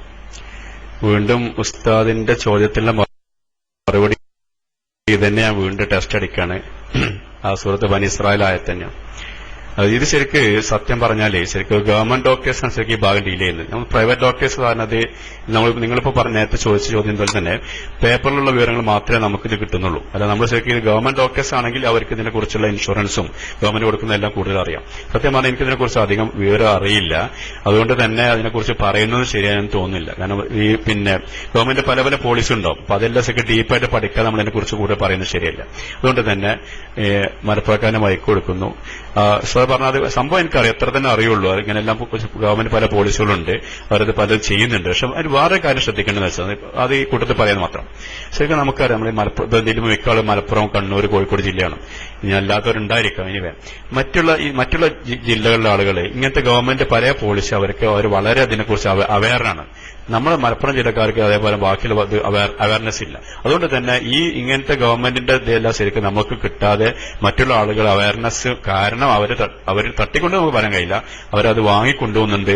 നമ്മുടെ മലപ്പുറം ജില്ലക്കാരിൽ അതിൽ വളരെയധികം പിന്നിലാണ്. അത് ആ കാര്യത്തിൽ ഒന്ന് സൂചിപ്പിച്ചെന്ന് മാത്രം. മൈക്കൂട്ടുന്നു. അസ്സലാമു അലൈക്കും.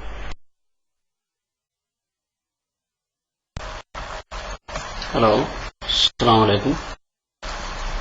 സഹോദരങ്ങളെ, നമ്മുടെ ലോക ക്യാൻസർ ദിനത്തോടനുബന്ധിച്ച് ഇന്ന് ബൈലക്സ് ക്ലാസ് റൂമിൽ സംഘടിപ്പിച്ചിട്ടുള്ള ബോധവൽക്കരണ ക്ലാസ്സിൽ പങ്കെടുത്തുകൊണ്ട് സംസാരിച്ചതും ഇടവണ്ണയിൽ നിന്ന് ബഹുമാന്യനായ, അതോടൊപ്പം അദ്ദേഹത്തിന്റെ പ്രഭാഷണം കേട്ട് ഞാൻ നൽകുന്ന ഒരു വിശേഷണം വിനയാന്വിതനായ ഡോക്ടർ അഷ്റഫ് ഇടവണ്ണ.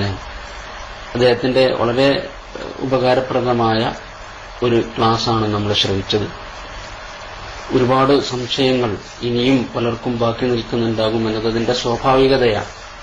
എന്തായിരുന്നാലും ഈ ഒരു സമയത്ത് നമ്മൾ തൽക്കാലം അടുത്ത പ്രോഗ്രാം വരുന്നത് കൊണ്ട് തന്നെ തൽക്കാലം അവസാനിപ്പിക്കുക മാത്രമല്ല, അദ്ദേഹത്തിന്റെ സേവനം ഈ ബോധവൽക്കരണ ക്ലാസുകളും മറ്റു സംശയ നിവാരണങ്ങളുമൊക്കെയായി ഇനിയും ഇൻഷാ അല്ലാഹ് നമുക്ക് ക്ലാസ് റൂമിൽ പ്രതീക്ഷിക്കാം.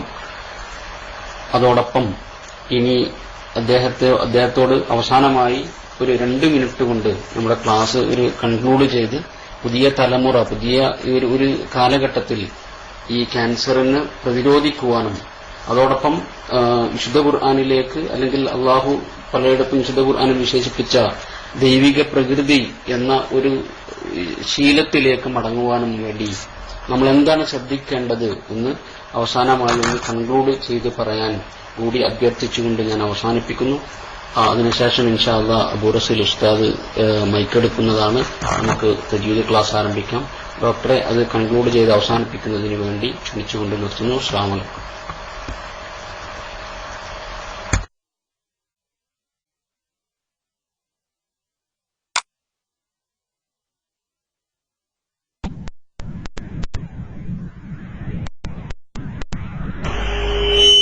ഹലോ, വലൈക്കും അസ്സലാം വറഹ്മത്തുള്ളാഹി വബറകാതുഹു. ശരിക്കും നമുക്ക് നേരത്തെ മുമ്പൊരു ക്ലാസ് പറഞ്ഞ പോലെ ഇത് ആരൊക്കെ കേട്ടിരിക്കും നമുക്ക് അറിയില്ലല്ലോ. ഉസ്താദുമാരെ നമുക്ക് കുറെ പേരെ അറിയാം, ഒരിക്കലും മൈക്കിൽ വരാത്ത കുറെ ആളുകളുണ്ട്, അവർക്ക് ആരാണെന്ന് നമുക്ക് അറിയില്ല. ഏതായാലും ശരിക്കും ഞാൻ ഒന്ന് ജസ്റ്റ് ഒന്ന് ഇപ്പൊ ഉസ്താദ് പറഞ്ഞുകൊണ്ട് ഒന്നും വീണ്ടും ആവർത്തിക്കാണ്. അഷ്റഫ് മൗലവി, അതെ, എന്റെ മോളെ എപ്പോഴും പറയും ശരിക്കും ഉപ്പ ഡോക്ടറല്ല, ഉപ്പ പകുതി ഡോക്ടറും പകുതി പിന്നെ എഞ്ചിനീയറും പകുതി പിന്നെ ഇതാണ് മൗലവി എന്ന് പറയുന്ന പോലെയാണ്. വേറെ മറ്റേ അഷ്റഫ് മൗലവിയല്ല ഉദ്ദേശം. അഷ്റഫ് മൗലവി മറ്റേ മദീനത്തെ അഷ്റഫ് മൗലവി ഉണ്ട്, പരിചയപ്പെട്ടിട്ടുണ്ട് മുമ്പ്. ഇനിവേ ശരി. അപ്പോ പിന്നെ ഇത് ശരിക്ക് നമുക്ക് ശരിക്ക് ഇതിൽ ഏറ്റവും കൂടുതൽ നമ്മൾ ശരിക്കും പൊതുവെ നമ്മുടെ ഇപ്പൊ ക്ലാസ് കേട്ടുകൊണ്ട് ഏറ്റവും ശ്രദ്ധിക്കേണ്ട കാര്യം മൊബൈൽ ഫോണാണ്, വീണ്ടും ആവർത്തിക്കാനുള്ളത്. അതിന്റെ കാര്യം നല്ലോണം ശ്രദ്ധിക്കുക. മാത്രമല്ല ശരിക്കും നമുക്ക് ശരിക്ക് നസീഹത്ത് കൊടുക്കാം, ശരിക്കും ഉപദേശം കൊടുക്കാം നമ്മുടെ സുഹൃത്തുക്കളോട്. അവരൊക്കെ ശരിക്കും നമുക്ക് ഈ ആയത്ത്, നേരത്തെ നമ്മുടെ സുഹൃത്ത് ബക്കറിയിലെ ആയത്ത് 195-ാമത്തെ ആയത്ത്, ഈ നിങ്ങളുടെ സ്വന്തം കൈകൾ ഒരിക്കലും നാശത്തിലേക്ക് നിങ്ങൾ തള്ളിവിടരുത്, സ്വന്തം കൈകൊണ്ട് നാശം നിങ്ങൾ ഒരിക്കലും ഉണ്ടാക്കരുത്. ഭക്ഷണമാവട്ടെ, മൊബൈൽ ഫോൺ ആവട്ടെ, നമ്മുടെ സുഹൃത്തുക്കൾക്ക് കൊടുക്കുന്ന മറ്റുള്ള ഉപദ്രവങ്ങളാവട്ടെ, ഇതൊന്നും ശരിക്കും നമ്മുടെ സ്വന്തം കൈകൊണ്ട് ഒരിക്കലും നമ്മൾ ശരിക്കും മറ്റു ഉപദ്രവം ഉണ്ടാക്കരുത്. അത് വളരെയധികം ശ്രദ്ധിക്കുക. നമുക്ക് ശരിക്കും നമ്മൾ അതേപോലെ നമ്മളിപ്പോ വേറെ കാര്യം കൂടി പറയാം. ശരിക്കും നമ്മളിപ്പോ സാധാരണ വീടിന്റെ പണിയൊക്കെ നടക്കുന്ന സമയത്ത് ശരിക്കും ഒരു പിന്നെ പണ്ടൊക്കെ ഉത്തരം വെക്കാന്ന് പറയും, ഇന്ന് വാർപ്പാണ്. ഈ വാർപ്പിന്റെ സമയത്ത് ഒരു ശരിക്കും നമ്മൾ എന്ത് ചെയ്യും, നമ്മളൊന്നും കണ്ണ് ചിമ്മി അങ്ങ് കൊടുക്കും അവർക്ക് കൂലിന്റെ പുറമെ കുറച്ച് കാശും കൂടി കുടിക്കാൻ വേണ്ടിയിട്ട്. ഇതുപോലെ ശരിക്കും നമ്മൾ ശ്രദ്ധിക്കുക. നമ്മുടെ സ്വന്തം സുഹൃത്ത്, അതിൽ ഇപ്പൊ ഇന്നത്തെ കാലത്ത് മുസ്ലിംസ് ഉണ്ടായിരിക്കും, മറ്റുള്ള സമുദായക്കാർ മാത്രമല്ലല്ലോ വർക്ക്. അപ്പൊ അവർക്ക് പോലും നമ്മൾ അറിയാതെ നമ്മൾ വിട്ട് തീർത്ത് പറയാം, ഇത് തരാൻ പറ്റില്ല എന്ന് പറഞ്ഞാൽ അവര് പിന്നൊന്നും ചെയ്യില്ല. അങ്ങനെ ഒരു സിഗരറ്റോ അല്ലെങ്കിൽ എന്താ അവിടെ ഇപ്പൊ കല്യാണപ്പരിയുന്ന സിഗരറ്റ് ഇപ്പൊ കാണാറില്ല. എന്നാൽ ഇതേപോലത്തെ ചില സംഭവങ്ങളിൽ നമ്മൾ അറിയാതെ നമ്മൾ അവരെ സഹായിച്ചുകൊണ്ടിരിക്കണം. സിഗരറ്റ് വലിക്കാനാവട്ടെ, അല്ലെങ്കിൽ മദ്യം കഴിക്കാനാവട്ടെ, ഇതേപോലത്തെ ഒരു സഹായം നമുക്ക് ശരിക്ക് ഒന്നും ചെയ്യരുത്. ഹെഡ്ഫോൺ ചോദ്യമാണ്. ഹെഡ്ഫോൺ നമ്മൾ ശരിക്കും മൊബൈൽ ഉപയോഗിക്കുകയാണെങ്കിൽ അതിന്റെ റേഡിയേഷൻ ഒരു പരിധി വരെ കുറക്കാൻ പറ്റുന്നതാണ്. ഹെഡ്ഫോൺ ഉപയോഗിക്കുകയാണെങ്കിൽ പരിധി വരെ റേഡിയേഷൻ കുറക്കാൻ പറ്റും. അതുകൊണ്ട് തന്നെ നമ്മൾ എല്ലാവരും ശ്രദ്ധിക്കുക. മൈക്ക് വിടുന്നു. ഇൻഷാ അല്ലാഹ് പല സമയത്തും ക്ലാസ് ഇതേപോലെ ഒരു അറേഞ്ച് ചെയ്ത ക്ലാസ് ആദ്യമായിട്ടാണ് എടുക്കുന്നത്. അതുകൊണ്ട് തന്നെ ഇന്നിപ്പോ നേരത്തെ ക്ലിനിക്ക് അടച്ചു പോകുന്നു, അരമണിക്കൂർ നേരത്തെ അടച്ചു പോകുന്നു. ഉസ്താദിന്റെ ടൈം ഒരു 10 മിനിറ്റും കൊണ്ട് എടുത്തിട്ട് കൊച്ചു പിള്ളേരുള്ള ക്ലാസ്സാണ്. അതുകൊണ്ട് തന്നെ നമുക്ക് ശരിക്ക് മൈക്ക് വിടുന്നു, ഉസ്താദിന് വേണ്ടി മൈക്ക് വിടുന്നു. അസ്സലാമു അലൈക്കും വറഹ്മത്തുള്ളാഹി വബറകാതുഹു.